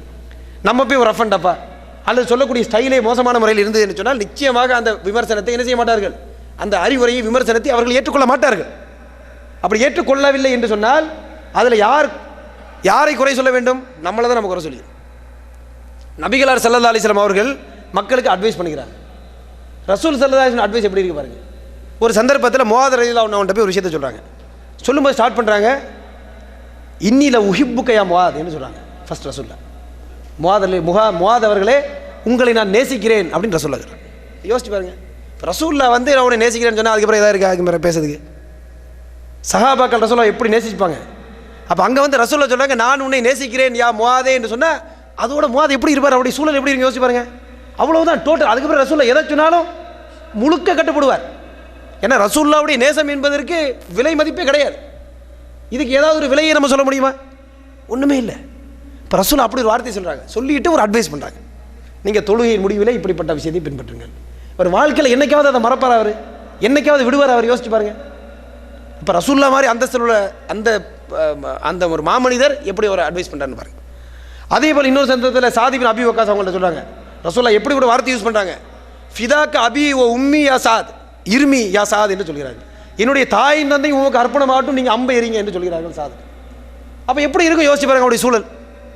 நம்ம ஒரு ரெஸ்பெக்டாக சொல்வது கூட தயங்குறோம். ஒரு வயசான பெரியவர் இருந்தால் கூட சில பேர் ரஃப் அண்ட் டஃபாக பேசிடுறோம்.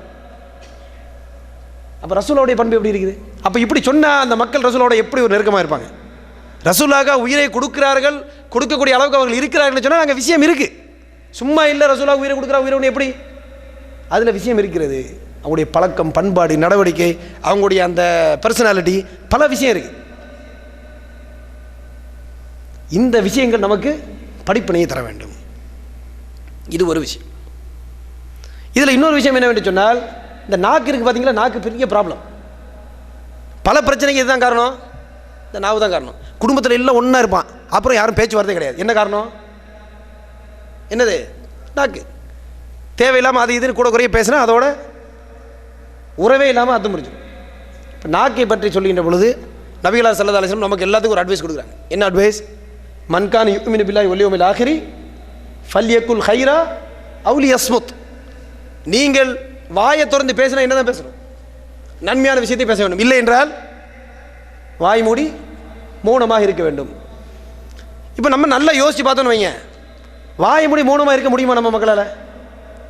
நான் என்னை பற்றி யோசித்து பார்த்தேன்னு சொன்னால் வாய் மூடி மௌனமாக இருக்க தான் கஷ்டமான விஷயம். அப்போ நமக்கு ஒரே ஒரு ஆப்ஷன் தான் மிச்சம் இருக்குது. என்ன தான் இருக்குது? வாயை திறந்து பேசுகிறது தான். ஆனால் என்ன பேசணும்? அப்போ நல்ல விஷயத்தை பேசுறதை தவிர வேறு ஆப்ஷனே கிடையாது. அப்போ அதுக்கு நம்ம முயற்சி பண்ணணும். நம்மகிட்ட அந்த பழக்கம் இல்லை. நம்ம திரும்ப திரும்ப இதை பற்றி பேச கேட்க இருக்கும் பொழுது கொஞ்சமாவது நமக்கு இந்த பழக்கம் இன்ஷா அல்லாஹ் வர வேண்டும். இது ஒரு முக்கியமான பண்பு சகோதரர்களே. அடுத்து இன்னொரு விஷயம் என்னவென்று சொன்னால், விமர்சனத்தை எப்படி எதிர்கொள்வது? விமர்சனம் பண்ணுறது எப்படின்னு ஒரு பக்கம், விமர்சனம் எப்படி எதிர்கொள்வது? நம்ம ஒரு வேலை செஞ்சுட்டு இருப்போம், நீங்கள் இது சரியில்லை, அது சரியில்லை, ஒரு நடவடிக்கை சரியில்லை, நம்மளை பற்றி ஒரு குறை சொல்லுவான், ஒரு பிரச்சனை பண்ணுவான், உடனே நம்ம ஆஃப் ஆகிட்டு ஓடி போயிடுறதா? அப்படி ஆஃப் ஆகி நம்ம ஓடி போனோம் என்று சொன்னால், எதற்காக நமக்கு எதிராக விமர்சனம் செய்யப்பட்டதோ அவனுடைய நோக்கம் நிறைவேறியதுன்னு அர்த்தம். சில பேர் விமர்சனம் எதுக்கு செய்வாங்க? இவரை இந்த சப்ஜெக்ட்லேருந்து கலட்டிடணும், இந்த வேலையை செய்ய விடக்கூடாது அப்படிங்கிறக்க விமர்சனம் செய்ய வருவாங்க. அப்போ 4 தடவை விமர்சனம் சொன்னால் என்ன செய்வாங்க? அவர் ஓடி போயிடுவார். அப்போ யாருடைய நோக்கம் அங்கே நிறைவேறுகிறது? யார் இந்த மக்களை இந்த வேலையிலிருந்து செய்ய விடாமல் தடுக்க வேண்டும் நினைக்கிறார்களோ, இந்த சைத்தானியத்தான எண்ணங்கள் யாருக்கு இருக்கிறதோ அவங்களுடைய எண்ணங்கள் வெற்றி பெறுகிறது என்பதை பார்க்கிறோம். நம்ம எப்படி இருக்கணும்? எது வந்தாலும் பரவாயில்லை, பரஸ்பரம் நமக்கு மத்தியிலே ஒருவருக்கு ஒருவர். அதுதான் நீங்கள் சூரத்துல் அஸ்ரில் பார்த்தீங்கன்னு சொன்னால் அல்லாஹ் சுப்ஹானஹு வ தஆலா சொல்லி காட்டுகின்றான், ஒத்தவாசோ பில் ஹக்கி ஒத்தவாசோ பிஸ் சப்ர். ஒருவருக்கு ஒருவர் பரஸ்பரம் நீங்கள் உண்மையை உபதேசிக்க வேண்டும், ஒருவருக்கு ஒருவர் பரஸ்பரம் பொறுமையும் சகிப்புத்தன்மையும் உபதேசிக்க வேண்டும்.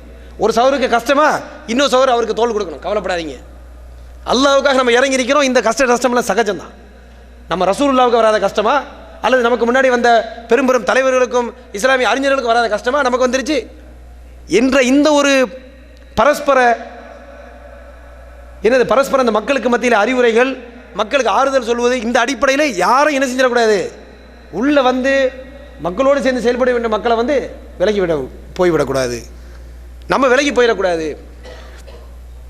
அல்லாஹ் சுப்ஹானஹு வ தஆலா நபிகளார் ஸல்லல்லாஹு அலைஹி வஸல்லம் அவர்களுக்கு சொல்லி காட்டுகின்றான், ஹுதில் அஃப்வ, நீங்கள் மன்னிப்பை கைக்கொள்ளுங்கள், வஅ்முரு பில் உருஃப், நன்மையான காரியங்களை ஏவுங்கள், வ ஆரிது அனில் ஜாஹிலீன், எவர்கள் மடையர்களாக முட்டாள்களாக இருக்கிறார்களோ அவர்களை பொருட்படுத்த வேண்டாம் நபியே என்று சொல்லுகிறார். அப்போ மடத்தனமாக யாராவது பேச நம்ம என்ன செய்யறது? அவன்கிட்ட போய் எக்ஸ்பிளைன் பண்ணுறது, நீ சொன்னது இப்படி தப்பு அப்படின்னு எக்ஸ்பிளைன் பண்ணுறது நம்மளோட பொறுப்பு. அப்படி எக்ஸ்பிளைன் பண்ண பயன் இருக்கிறதா? எந்த பயனும் இல்லை. யாராவது மடத்தனமாக பேசினால், தேவையில்லாமல் பிரச்சனை பண்ணி கொண்டிருந்தால், தேவையில்லாமல் விவரம் இல்லாமல் நமக்கு கஷ்டங்களை தந்து கொண்டிருந்தால் நாம் என்ன செய்ய வேண்டும்? ஆரிது அனில் ஜாஹிலீன், மடத்தனமாக பேசுபவர்களை நீங்கள் புறக்கணித்து விடுங்கள், அவைகளை நீங்கள் பொருட்படுத்த வேண்டாம். இதுதான் நபிகளார் ஸல்லல்லாஹு அலைஹி வஸல்லம் அவர்களுக்கு அல்லாஹ் அறிவுரை தருகின்றார். இப்போ இந்த அறிவுரை தான் நம்மளும் பின்பற்றணும். மடத்தனமாக யாராவது பேசினால் அதை தான் அல்லாஹ் சுப்ஹானஹு வ தஆலா இன்னொரு அத்தியாயத்திலே சூரத்துல் ஃபுர்கானிலே சொல்லி காட்டுகின்றான், வைதா காத்தபஹுமுல் ஜாஹிலூன காலு சலாமா. யாராவது மடையர்கள் உங்களிடம் வந்து தேவையில்லாமல் ஏதாவது பேச வந்தால் நீங்கள் என்ன செய்யணும்? அவன்கிட்ட உட்காந்து ஆர்கியூ பண்ணிட்டு இருக்கக்கூடாது, அவன்கிட்ட உட்காந்து எக்ஸ்பிளைன் பண்ணிட்டு இருக்கக்கூடாது. என்ன செய்ய வேண்டும்? காலு சலாமா, அஸ்ஸலாமு அலைக்கும், அதோடு விலகி போயிட்டே இருக்கணும். தேவையில்லாமல் அவர்களோடு சகவாசத்தை வைத்துக் கொள்ளக்கூடாது, அவர்களை புறக்கணித்து விட வேண்டும், அவர்களது பேச்சுக்களை புறக்கணிக்க வேண்டும். அவைகள் நமது உள்ளத்திலே பாதிப்பை ஏற்படுத்த விட்டுவிடக்கூடாது. இந்த விஷயத்தில் நாம் தெளிவாக இருக்க வேண்டும் அன்புக்குரிய சகோதரர்கள். அதற்கு பிறகு இன்னொரு முக்கியமான விஷயம் என்னவென்று சொன்னால், நாம் அனைவரும் சகோதரர்களாக இருக்கிறோம் என்று சொன்னால், இந்த சகோதரத்தில் சம்டைம்ஸ் ஏதாவது டேமேஜ் ஏற்படும். அப்போ உடனே நம்ம என்ன செய்யணும்? அதை ரிப்பேர் பண்ணணும். இது ஒரு பெரிய பொறுப்பாக அல்லாஹ் சொல்லி காட்டுகின்றான். அல்லாஹ் என்ன சொல்கின்றான்? இன்னமல் முஃமினூன இஹ்வா, முஸ்லீம்கள் அனைவரும் மூமின்கள் அனைவரும் எப்படி சகோதரர்கள். அஸ்லிஹு பைன அகவைக்கும், உங்களை சகோதரருக்கு மத்தியில் நீங்கள் என்ன செய்யுங்க, இஸ்லாக பண்ணி வையுங்கள், சீர்திருத்தத்தை ஏற்படுத்துங்கள், அவர்களுக்கு மத்தியிலே ஒரு சீரான போக்கு ஏற்படக்கூடிய வழியை செய்யுங்கள். நம்ம சகோதரர்கள் என்று சொன்னால் நம்ம மனிதர்கள், குறைபாடு உடையவர்கள், நமக்கு மத்தியில் பிரச்சனை வரும், பல குழப்பம் வரும். இது அந்த காலத்திலிருந்தே இருந்து கொண்டு தான் இருக்கிறது, புதிதெல்லாம் இல்லை. இப்படி வந்தால் என்ன செய்யணும்? நம்ம மக்கள் என்ன செய்வார்கள் யோசிச்சு பாருங்கள். அழகாக போய் ஒருத்தன்ட்ட லேசாக சண்டை போட்டிருப்பான், நம்ம பார்ட்டி போய் என்ன செய்வான், என்னப்பா உன்னை அவன் அப்படி பேசிட்டான், அதுக்கு பிறகு நீ எப்படி நீ சொல்லி ஒரு பாயிண்டை போட்டு விடுவான். உடனே இருந்த சண்டை கொஞ்சம் கூடும், அது இன்னொரு ஆள் போய் கொஞ்சம் கூட கூட்டி விடுவான். இப்படி மாஷா அல்லான்னு சொல்லி என்ன செஞ்சிருவான், அவன் சும்மா விட்டுருந்தா ஒன்று சேர்ந்துருப்பானுங்க. நம்ம என்ன செய்ய வேண்டிய தேவையில்லைங்க, இஸ்லாக பண்ணாமல் விட்டாலே அவனே இஸ்லாக ஆகிருப்பான். நம்ம இடையில புகுந்து அவன் இஸ்லாக வழியே இல்லாத மாதிரி பண்ணி விட்ருவோம். இதில் வந்து மாஷா அல்லா நம்ம மக்கள் எல்லாத்துக்கும் நல்ல ட்ரைனிங் இருக்குது. நமக்கு ட்ரைனிங் என்ன எடுக்கணும்னு சொன்னால், நம்ம இஸ்லாக பண்ணாட்டியும் பரவாயில்ல, குறைஞ்ச என்ன செய்யணும், அவங்களே இஸ்லாக ஆகிறது தடுக்காமல் இருந்தால் பெரிய விஷயம். இது முதல் இஸ்லாக. ஒரு அறிஞர் சொன்னாரா, ஒரு அறிஞர்கிட்ட ஒரு ஆள் போனானா, போய் சொன்னானா, உங்களோட ஃப்ரெண்டை பற்றி ஒரு மேட்ரு ஒன்று இருக்குது அப்படின்னா. அந்த அறிஞர் சொன்னாரா, வெயிட் விஷயத்தை சொல்கிறதுக்கு முன்னாடி நான் 3 டெஸ்ட் வச்சுருக்கேன், அது பாஸ் பண்ணாதான் நீங்கள் அந்த விஷயத்தை சொல்லணும்னா. என்னப்பா 3 டெஸ்ட்டு? நீ அந்த என்னுடைய ஃப்ரெண்டை பற்றி ஒரு மேட்ரு சொல்ல வந்தியே, அந்த மேட்ரு உண்மையா பொய்யான்னு கேட்டாரான். அது உண்மைன்னு எனக்கு ஷூராக தெரியல, இப்போ தான் சும்மா கேள்விப்பட்டேன்னு சொல்ல வந்தேன் அப்படின்னா. அப்போ உண்மைன்னு உனக்கு தெரியலை, சரி ஓகே. 2வது விஷயம் வந்து அந்த ஆளை பற்றி நல்ல விஷயமா கெட்ட விஷயமானு கேட்டானா. இல்லை கொஞ்சம் கொஞ்சம் மோசமான ஒரு விஷயந்தான் அப்படின்னா. அப்போ நல்ல விஷயமும் இல்லை, சரி ஓகே. நீ சொல்லக்கூடிய விஷயம் எனக்கு ஃபைதா இருக்கா, ஏதாவது யூஸ்ஃபுல்லான விஷயமானு கேட்டானா. இல்லை, அப்படி யூஸ் எல்லாம் கிடையாது. அப்போ எனக்கு பிரயோஜனம் கிடையாது. அந்த ஆளை பற்றி நீ சொல்கிறது உண்மைன்னு உனக்கு தெரியாது, அந்த ஆளை பற்றி மோசமான விஷயத்தை சொல்கிற, இப்படி ஒரு விஷயத்தை நீ தேவையில்லாம எதுக்கு எனக்கு சொல்லிட்டு இருக்க, அதனால சொல்லாத ஓடி போயிருன்னு சொன்னாரான். இதுக்கு பேர் ட்ரிபிள் ஃபில்டர் டெஸ்ட். 3 ஃபில்டர். என்ன 3 ஃபில்டர்? ஒரு ஃபில்டர் வந்து உண்மையா பொய்யா, 2வது ஃபில்டர் என்னது, நல்ல விஷயமா கெட்ட விஷயமா, 3வது ஃபில்டர் என்னது, பயனுள்ளதா பயன் இல்லையா. பயனும் இல்லை, நல்ல விஷயமும் இல்லை, உண்மையும் இல்லை, அவர் எதுக்கு அதை சொல்லணும்? அப்போ நம்ம சொல்லக்கூடிய விஷயத்தை இந்த ட்ரிபிள் ஃபில்டர் டெஸ்ட்டில் போட்டிங்கன்னு சொன்னால், நம்ம மக்கள் பேசக்கூடிய பேஜில் ஒரு 95% பேச்சு என்ன ஆகும், என்ன ஆயிரும், ஃபில்டர்லேயே மாட்டிட்டு வெளியே வராது. உண்டா இல்லையா சகோதரர்களே, உண்டா இல்லையா? அப்போ இப்படி இருந்ததுன்னு சொன்னால் அல்லாஹ்வுடைய இந்த கடலை அஸ்லிஹு பைன அகவைக்கும், இது எப்படி நம்ம செய்கிறது? அப்போ முதல் ஸ்டெப் என்ன செய்யக்கூடாது, பிரிவினை ஏற்படுத்தக்கூடிய பேச்சை நம்ம பேசலாம். உண்மையிலே பெரிய தப்பு, மிகப்பெரிய ஹராம், அதை செய்யக்கூடாது குறைஞ்சபட்சம்.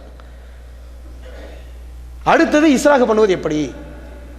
இஸ்லாஹ் பண்ணுவதற்கு எந்த அளவுக்கு மார்க்க முக்கியத்துவத்தை தருகிறது என்று சொன்னால், அல்லாஹ் சுப்ஹானஹு வ தஆலா திருக்குர்ஆனில் ஒரு வசனத்தில் சொல்லி காட்டுகின்றான், லா கைர ஃபீ கஸீரின் மின் அஜ்வாக்கும் இல்லா மன் அமர பி சதக்கத்தின் அவ் மஅரூஃபின் அவ் இஸ்லாஹின் பைனன் நாஸ். உங்களிலே பல கூட்டத்தை நீங்கள் கூட்டி பேசிக் கொண்டிருக்கிறீர்கள், அதில் எல்லாம் எந்த பயனும் இல்லை, எக்ஸப்ட் எதை தவிர, நீங்கள் நன்மை ஏவுவதற்காக, மக்களுக்கு மத்தியிலே சதக்கா செய்வதற்காக, அல்லது உண்மையை எடுத்து வைப்பதற்காக, அல்லது மக்களுக்கு மத்தியில் இஸ்லாஹை ஏற்படுத்துவதற்காக நீங்கள் கூடி பேசுகிறீர்களா இல்லையா? இந்த பேச்சை தவிர நீங்கள் பேசக்கூடிய பெரும்பாலான பேச்சுகளில் எந்த பயனும் இல்லை என்று அல்லாஹ் சொல்லி. நம்முடைய பேச்சுக்கள்லாம் எந்த லிஸ்ட்டில் சேருது? பயனுள்ள லிஸ்ட்டில் சேருதா, பயனற்ற லிஸ்ட்டில் சேருதா? நம்ம உண்மைக்காக, அதே போல் மக்களுக்கு மத்தியில் இஸ்லாஹ் ஏற்படுத்துவதற்காக, அல்லது நன்மையான காரியங்களை ஏவுவதற்காக தவிர நாம் பேசக்கூடிய பேச்செல்லாம் பயனில்லை என்று திருக்குர்ஆன் வசனம் சொல்வதை பார்க்க. அப்போ நம்ம பேச்சை நம்ம யோசித்து பார்ப்போம், நம்ம பேசக்கூடிய இதெல்லாம் இந்த 3 லிஸ்ட்டில் வருதா இல்லை வெளியே இருக்கா? பெரும்பாலும் வெளியே இருக்கிறது பார்க்க. அப்போ பயனற்ற பேச்சுக்கள், பயனற்ற விஷயங்களை தான் நம்ம நேரம் செலவழிக்கிறதை பார்க்கிறோம். அது மட்டும் இல்லாமல் 3 விஷயங்களிலே கொஞ்சம் கூட குறைய எக்ஸ்ட்ரா ஃபிட்டிங்கெல்லாம் போட்டு பேசுவதற்கு அனுமதி இருக்கிறது. நம்ம இந்த 3 விஷயத்தில் எல்லா விஷயத்திலும் எக்ஸ்ட்ரா ஃபிட்டிங் போட்டு தான் பேசிக்கிட்டு இருக்கோம். 3 விஷயத்தில் கொஞ்சம் அட்ஜஸ்ட் பண்ணி முன்ன பின்ன பேசுவதற்கு அனுமதி இருக்கிறது. என்ன 3 விஷயம் தெரியுமா யாருக்காவது? ஒரு விஷயம் என்னது, போரில் நீங்கள் பேசலாம், கரெக்டாக? போரில் போய் நம்ம உண்மையை சொல்ல, நம்ம 10 பேர் போனோம்னா நாங்கள் 10 பேர் ஒன்றும் சொல்ல முடியாது, ஒரு பெரிய டீம் வருது, அப்படி தான் சொல்லி ஆகணும். இது போர் தந்திரம், இது யதார்த்தத்தில் உள்ளது. 2வது இஸ்லாஹ், மக்களுக்கு மத்தியில் நெருக்கத்தை ஏற்படுத்த வேண்டும் என்று சொன்னால், ஒரு சகோதரன் சண்டை போட்டு தான் போய் சொல்லணும், என்னங்க அவர் உங்களை பற்றி வருத்தத்தோடு இருக்கிறாரு, ஏன் இப்படி பேசிட்டோம் அப்படின்னு மனசு ஃபீல் பண்ணுறாரு, ரொம்ப ஃபீல் பண்ணி பேசுகிறாரு அப்படின்னு நம்ம ஒரு 2 பிட்டு எக்ஸ்ட்ரா சேர்த்து எப்படி போடணும், பாசிட்டிவாக போடணும். போட்டு ஒரு பாசிட்டிவ், அப்படியா உண்மையில் அப்படி தான் சொன்னாரா, ஆமாம். அப்புறம் இங்கே இவர்கிட்ட வந்து உங்களை பற்றி தான் நினச்சிக்கிட்டே இருக்காரு, அவருக்கு தூக்கமே வரல, ஏன்டா இப்படி பேசிட்டோன்னு நினைக்கிறாரு அவர். நீங்கள் போய் பேசுறீங்கன்னு சொன்னால் உடனே அவர் உங்கள்கிட்ட பேச ரெடியாக இருக்காரு அப்படின்னு சொல்லி ஒரு மாதிரியே கனெக்ஷனை போட்டு நம்ம ஒரு டக்குன்னு விருந்தை வச்சு போட்டு பேசிடுறது சமாதானம் பண்ணி விட்டுறணும். ஆனால் உண்மையிலேயே இவன் மாறி திட்டிருப்பான், நம்ம போனா அவன் கிடக்கா வீணா போனவன்னு பேசியிருப்பான். நம்ம அதை போய் அப்படி சொன்னான்னு சொல்லக்கூடாது, அவர் உங்களை பற்றி பாசிட்டிவ் இப்படிலாம் சொல்லி சமாதானப்படுத்தலாம். இப்படி பொய் பேசுவதற்கு அனுமதி இருக்குது, நன்மையான காரியம். இன்னொரு இடத்துல போய் பேச அனுமதி இருக்குது, அது எங்கே? இது மட்டும் கரெக்டாக தெரியுது மாஷா அல்லாஹ். கணவன் மனைவி கடையில் போய் பேசுவது அப்படின்னா என்னது? மனைவியை போய் பார்த்தோன்னே பார்த்தா ரொம்ப அழகாக இருக்குது அப்படின்னு சொல்லி தான் ஆகணும். நான் பார்த்தோன்னே என்ன மூஞ்சி இப்படி அப்படின்னு சொன்னால் பிரச்சனை ஆகும், அதோட முடியுது. அதனால் அது கொஞ்சம் பாசிட்டிவாக, அதே மாதிரி ஒய்ஃப் ஹஸ்பண்டை பார்த்து பார்க்க பரவாயில்ல, நல்லா இதாக இருக்கீங்க, ஹெல்த்தி அப்படின்னு சொல்லி மாறி மாறி பேசுகிறது. இது வந்து அந்த மக்களுக்கு மத்தியில் அந்த ஒரு நல்ல இணக்கத்தை ஏற்படுத்துவதற்காக அங்கேயும் ஒரு டைப்பான இஸ்லாக தான். அது வந்து உள்ள குடும்பத்துக்கு உள்ள இஸ்லாக, இது வெளிப்பட்ட இஸ்லாக. அங்கேயும் எல்லாம் போய் பயங்கர உண்மையை பேசுகிறோன்னு வைங்க, அவ்வளோதான், அதோட இஸ்லாகவே இருக்காதுங்க. முதல் நாளில் சண்டை முடிஞ்சு எல்லாம் வெளியே போயிடுவாங்க. அங்கே மாறி மாறி இப்படிலாம் பேசி தான் ஆகணும். ஆக இந்த 3 விஷயத்தில் மட்டும்தான் போய் பேசுவதற்கு அனுமதி இருக்கிறது. அதில் ஒன்று என்னது? இஸ்லாஹ் என்பதை விளங்கிக் கொள்ள வேண்டும், மக்களுக்கு மத்தியில் இஸ்லாஹை ஏற்படுத்துவது. ஆக இந்த அடிப்படைகளை நாம் மறந்துவிடக்கூடாது. இறுதியாக ஒரு சிந்தனைக்கு ஒரே ஒரு ஹதீஸ். இந்த ஹதீஸை முடிஞ்சால் நம்ம மனப்பாடம் பண்ணிக்கிறது நல்லது. சில பேர் நம்ம பார்க்குறோம், அந்த மக்கள்கிட்ட போய் பழகணும்னு வைங்களேன், ரொம்ப காம்ப்ளிகேட்டடாக இருப்பாங்க. ஒரு சிம்பிளாக ஒரு மேட்டரை பேசி முடிச்சுட்டு வர முடியாது. பேச போனால் இங்கே பிரச்சனை, அதை சொன்னால் அது பிரச்சனை, இங்கே சொன்னால் அங்கே பிரச்சனை, ஒரே காம்ப்ளிகேட்டடான சில மக்கள் இருப்பாங்க. ஆனால் அப்படிப்பட்ட பழக்க வழக்கங்களுடையவர்களாக நம்ம இருக்கக்கூடாது. ரசூல்லாவை நீங்கள் பாருங்கள், யாராவது ரசூல்லாட்ட போனால் அவர்கள் தெளிவாக பேசுவாங்க. அவங்க பேசுகிறத புரியாத ஒருத்தனமே இருக்க முடியாது, அந்த அளவுக்கு கிளியராக தெளிவாக சிம்பிளாக இப்படி தான் ரசூலுடைய பழக்கம் இருந்தது. எந்த விஷயத்தையும் காம்ப்ளிகேட் பண்ண மாட்டாங்க, இலகுவான முறையில் தான் ரசூல்லா பழகி கொண்டிருந்தார்கள். ஒரு ஹதீஸிலே நபிகள் நாயகம் அவர்கள் நமக்கு அறிவுரை தருகிறார்கள். இங்கே பாருங்கள், 4 வார்த்தைகளை சொல்கிறார்கள் ரசூலுல்லாஹி ஸல்லல்லாஹு அலைஹி வஸல்லம். 4 வார்த்தை என்ன? யஸ்ஸிரு, நீங்கள் எல்லா காரியத்தையும் இலகுவாக ஆக்குங்கள். சொல்லுங்க, நீங்கள் ஈஸியாக சொல்லலாம், எல்லாரும் மனப்பாடம் பண்ணலாம். யஸ்ஸிரு, இலகுவாக. யஸ்ஸிருன்னா ஈஸியாகிறது. வலாத்து அஸ்ஸிரு, எந்த விஷயத்தையும் கஷ்டமாக்காதீங்க, காம்ப்ளிகேட் பண்ணாதீங்க, குழப்பமாக்காதீங்க. வலாத்து அஸ்ஸிரு, 2 வார்த்தையாச்சா? முதல் வார்த்தை என்னது? யஸ்ஸிரு. வலாத்து அஸ்ஸிரு, ஈஸியாக்குங்க, கஷ்டமாக்காதீங்க. 2 வார்த்தையாச்சா? பஷீரு, பஷீர் நம்ம குரானில் பார்க்குறோம், பஷீர் நன்மாராயம் சொல்லக்கூடியவர்கள். மக்களை பார்த்தா பாசிட்டிவாக பேசணும். யாராவது ஒரு ஆள் ஒரு இன்டர்வியூ போனான்னு சொன்னால், பாய் உங்கள் காரியம் வெற்றி அடையும், சந்தோஷமாக போயிட்டு வாங்க, எல்லா காரியம் சிறப்பு, இப்படி தான் சொல்லணுமே. இல்லாமல் நீங்கள் போகிற போக்க பார்த்தாலே உங்களுக்கு கிடைக்கும் அப்படிலாம் சொல்லக்கூடாது. அப்போ கிடைக்கிறவனும் கிடைக்காம போயிடுவாது. நம்ம அதுக்கு என்ன செஞ்சதெல்லாம் பெஸ்ட்டு, சும்மா இருந்தால் பெட்டர். நம்ம அந்த மாதிரி பாசிட்டிவாக பேச வேண்டும். பஷீரு, மக்களுக்கு நற்செய்தி சொல்லணும். நம்மள்கிட்ட பேசினாலே மக்களுக்கு சில பேருக்கு மனசு வருத்தமாக இருந்தால் சரி உங்கள்கிட்ட வருவாங்க, வரக்கூடிய அளவுக்கு நம்ம இருக்கணும். அப்போ நம்ம 4 நல்ல விஷயத்தை பேசுகிறோம், மக்களுக்கு ஆறுதலாக 4 விஷயங்களை பேசுகிறோம், அவங்களுக்கு மனசுக்கு ஒரு மகிழ்ச்சி ஏற்படக்கூடிய மாதிரி பேசுகிறோம். அது என்ன செய்யும்? மக்கள் மத்தியில் ஒரு ராகத்தை ஏற்படுத்தும், ஒரு பாசிட்டிவான ஒரு ஃபீலிங் ஏற்படுத்தும், சரியான முறையில் சிந்திக்கக்கூடிய ஒரு சூழலை ஏற்படுத்தும். இப்படி தான் நம்ம பேசணும். அதை விட்டுட்டு வேறு மாதிரி பேசினா என்று சொன்னால் அது ஒரு முஸ்லீமுடைய பண்பல்ல. பஷீரு, நற்செய்தி சொல்லுங்கள். ஒலாத்து நஃபிரு, மக்கள் விரண்டு ஓடக்கூடிய மாதிரி பேசாதீங்க, அல்லது மக்கள் விரண்டு ஓடக்கூடிய மாதிரி மக்களை துரத்துற மாதிரி நடந்து கொள்ளாதீர்கள். 4 அட்வைஸ். என்ன 4 அட்வைஸு? எஸ்ஸிரு, எஸ்ஸிருன்னா என்னது? எஸ்ஸிரு, இலகுவாக்குங்க, ஈஸியாக்குங்க. ஒலாத்து அஸ்ஸிரு, கஷ்டமாக்காதீங்க. ஆச்சா? பஷீரு, பாசிட்டிவ், மக்களுக்கு சந்தோஷமாக நல்ல செய்தியை சொல்லுங்கள், நல்ல விஷயமா பேசுங்க. ஒலாத்து நஃபிரு, என்ன செய்யாதீங்க? விரண்டு ஓடுற மாதிரி செய்யாதீங்க. 4 விஷயம் என்னது சொல்லுங்க பாப்போம். எஸ்ஸிரு, ஒலாத்து அஸ்ஸிரு, பஷீரு, ஒலாத்து நஃபிரு. அது ஒரு கேள்வி வேணால் கேட்டுருங்க, போய் கடைசியில் கரெக்டாக யாரும் சொல்கிறாங்கன்னு பார்த்துருவோம். ஆக இந்த பட்ட அடிப்படைகளை பின்பற்ற வேண்டும். இப்போ நம்ம பேசின விஷயத்தில் என்ன வேண்டும் சொன்னால், இதில் இன்னொரு சின்ன ஒரு விஷயத்தை நான் சொல்ல ஆசைப்பட்டேன். சில பேர் இருக்கிறாங்க, என்ன செய்வாங்க, நம்ம போய் ஏதாவது ஒரு இதில் பேச போனாலோ அல்லது ஒரு விஷயத்தை பண்ண போனாலோ நம்மளை இந்த அமைப்பு சார்ந்தவன் அந்த அமைப்பை சார்ந்தவன்னு சொல்லிடுறாங்க. ஆகையினால நம்ம எந்த அமைப்பையும் சாராதவன்னு சொல்ல வேண்டியிருக்குன்னு சொல்லிட்டு எந்த அமைப்பும் சாராத ஒரு அமைப்புன்னு ஒரு அமைப்பு உருவாக்கிட்டாங்க சில பேர். எந்த அமைப்பும் சாராத ஒரு அமைப்பு, அது எப்படி நடக்குது? அதுக்கு இவர் தலைவர், இவர் செயலாளர், இவர் பொருளாளர். அப்போ அது இன்னொரு அமைப்பாக தான் இல்லையா? அப்போ எதுலேயும் சாராமல் துண்டாக நிற்கிறதுன்னு ஒரு விஷயம் இருக்குது பார்த்தீங்களா? இப்படி ஒரு விஷயமே இஸ்லாத்தில் கிடையாது. கட்டாயமாக நம்ம என்னதான் செஞ்சாக வேண்டியிருக்குது? மக்களோடு மக்களாக சேர்ந்து அந்த கஷ்டங்கள் நஷ்டங்கள் பங்கெடுத்து, அதில் வரக்கூடிய கூடுதல் குறைவுகளில் நம்ம பங்கெடுத்து, மக்களை நேர்வழிப்படுத்தி, வரக்கூடிய கஷ்டங்களை சகித்து பொறுமையாக இருந்து இப்படி எல்லாம் போய் தான் நம்ம லைஃப்பில் வெற்றி அடைய வேண்டுமே அல்லாமல் இந்த பிரச்சனையிலேருந்து ஒதுங்கி இருப்பேன் என்று சொல்லக்கூடிய வழிமுறை இஸ்லாத்தில் அனுமதி இல்லை. இது ஒரு முதல் விஷயம். அடுத்து இப்படி சேர்ந்து நடக்கும் பொழுது அது சில டெக்னிக் என்ன, நம்முடைய நடவடிக்கை, நமது பேச்சு, நமது செயல்பாடு, நம்ம மக்களுக்கு அட்வைஸ் பண்ணால் எப்படி பண்ணுறது, அவங்கள்ட்ட நமக்கு எதிராக விமர்சனம் வந்தால் அதை எப்படி எடுத்துக்கொள்வது, எந்த காரணத்தை கொண்டும் எவ்வளோ கஷ்ட நஷ்டம் வந்தாலும் நாம் எடுத்த காரியங்களை விட்டு விலகி போகாமல் இருப்பது, இப்படி இப்போ இஸ்திகாமத்தாக இருப்பது, இந்த விஷயங்களில் நாம் கவனம் செலுத்த வேண்டும். நாவு ஒரு முக்கியமான விஷயம். நாவை பேணுவதில் முடிஞ்ச அளவுக்கு முயற்சி பண்ண வேண்டும். முன்னாடி நம்ம எப்படி டஃப்பாக இருந்தோமோ அதை விட கொஞ்சமாவது என்ன செய்ய வேண்டும், நமக்கு முன்னேற்றம் இருக்கக்கூடிய அளவுக்கு நமது முயற்சிகள் இருக்க வேண்டும். அடுத்து மக்களுக்கு மத்தியில் எவனாவது போனான்னு சொன்னால் அதோடு விட்டுறக்கூடாது. போய் பிடிச்சி இஸ்லாக பண்ணி மக்களுக்கு மத்திய ரிலேஷன்ஷிப்பை ஏற்படுத்துறதுல ரொம்ப கவனமாக இருக்கும். மக்கள் மனசு சம்டைம்ஸ் பாதிப்பு ஏற்படும். இன்னொரு ஆள் போய் ஹெல்ப் பண்ண வேண்டி இருக்குது. அல்லாஹ்வுடைய இந்த கட்டளை என்ன சொல்லுது, நீங்கள் இஸ்லாக ஆகி கொள்ளுங்கள்னு சொல்லுது. அவர் பேசிக்கு பாருங்கள், நீங்கள் பிரிஞ்சு போனால் நீங்களே இஸ்லாக ஆகிடுங்கன்னு அல்லா சொல்கிறானாங்க, சொல்லலை. பிரிஞ்சு போனால் இன்னொரு ஆள் என்ன செய்ய வேண்டியிருக்காங்க, போய் இடையில மத்தியஸ்தம் பண்ண வேண்டியிருக்கு. பண்ணி பாசிட்டிவாக சில விஷயங்களை பேசி தான் இஸ்லாக பண்ணணும். அப்படி இல்லாமல் இஸ்லாக நடக்காது. கொஞ்சம் கஷ்டமான சூழல் ஏற்பட்டால் இப்படிப்பட்ட இஸ்லாக பண்ண வேண்டிய சூழல் இருக்கிறது. ஆகவே அதை செய்வதில் கவனம் இருக்க வேண்டும். அதற்கு பிறகு நம்ம சொன்ன கடைசி அந்த சின்ன ஒரு அறிவுரை, சிம்பிளாக எந்த விஷயமே ரொம்ப சிம்பிளாக எடுத்துக்கணும், காம்ப்ளிகேட்டடாக ஆக்கக்கூடாது. அதே போல் நல்ல விஷயங்கள் நற்செய்தி சொல்லக்கூடிய அந்த ஒரு மனப்பக்குவம் இருக்க வேண்டும். மக்கள் நம்மளை விட்டு விரண்டு விடக்கூடிய அந்த பண்பாடு நமக்கு இருக்கக்கூடாது. அதே போல் பேசும் பொழுது நாம் சாஃப்டாக பேசுவதற்கு நம்ம மூசா அலைஹிஸ்ஸலாம் ஃபிரௌன்ட்ட போன உதாரணத்தை ஞாபகம் வச்சுக்கணும். ஃபிரௌன்ட்டவே பேசுவதே அல்லாஹ் சொல்லுகின்றான் சாஃப்டாக பேசுங்கன்னு சொன்னால் நம்ம யார்கிட்டையுமே நம்ம ரஃப் அண்ட் டஃபாக பேசிட முடியாது. ஆக இந்த சில அடிப்படைகளை இன்ஷா அல்லாஹ் தஆலா பின்பற்ற நாம் முயற்சி செய்தோம் என்று சொன்னால், எந்த அடிப்படைகள் உலக வரலாற்றையே மாற்றியமைத்த சகோதரத்துவத்தை உருவாக்கியதோ அதை தவிர வேறு எந்த அடிப்படையும் மீண்டும் சகோதரத்தை உருவாக்குவதற்கு பயன்படாது. எந்த அடிப்படை முதலில் உள்ள அந்த சமுதாயத்தை உருவாக்கியதோ அதே அடிப்படை தான் இப்போ நம்மள்கிட்ட உள்ள சமுதாயத்தை உருவாக்க முடியும். ஆக வேறு எந்த அடிப்படையும் நாம் நமக்காக சகோதரத்தை ஏற்படுத்தும் என்று நாம் நினைத்தோம் என்று சொன்னால் அது தவறான முடிவு. ஆகவே நமது உதாரண புருஷர்களாக வாழ்ந்த சஹாபாக்களுடைய அந்த வரலாற்றிலிருந்து பாடம் பெற வேண்டும். நம்மால் இயன்ற அளவு பாசிட்டிவான விஷயத்தை செய்யாட்டி கூட குறைஞ்சபட்சம் என்ன செய்யக்கூடாது, நெகட்டிவாக நம்மளால் பாதிப்பு ஏற்படுத்தக்கூடிய விஷயங்களை கட்டாயமாக குறைச்சிடும். முடிஞ்ச அளவுக்கு நல்ல விஷயத்தை தாக்கத்தை ஏற்படுத்த முயற்சி செய்ய வேண்டும். ஆக இந்த அடிப்படைகளை செயல்பட்டால் அல்லாஹ் சுப்ஹானஹு வ தஆலா நம் அனைவரையும் கொண்டு சிறந்த சகோதரத்தோடு செயல்படக்கூடிய சமுதாயத்தை ஏற்படுத்துவான்.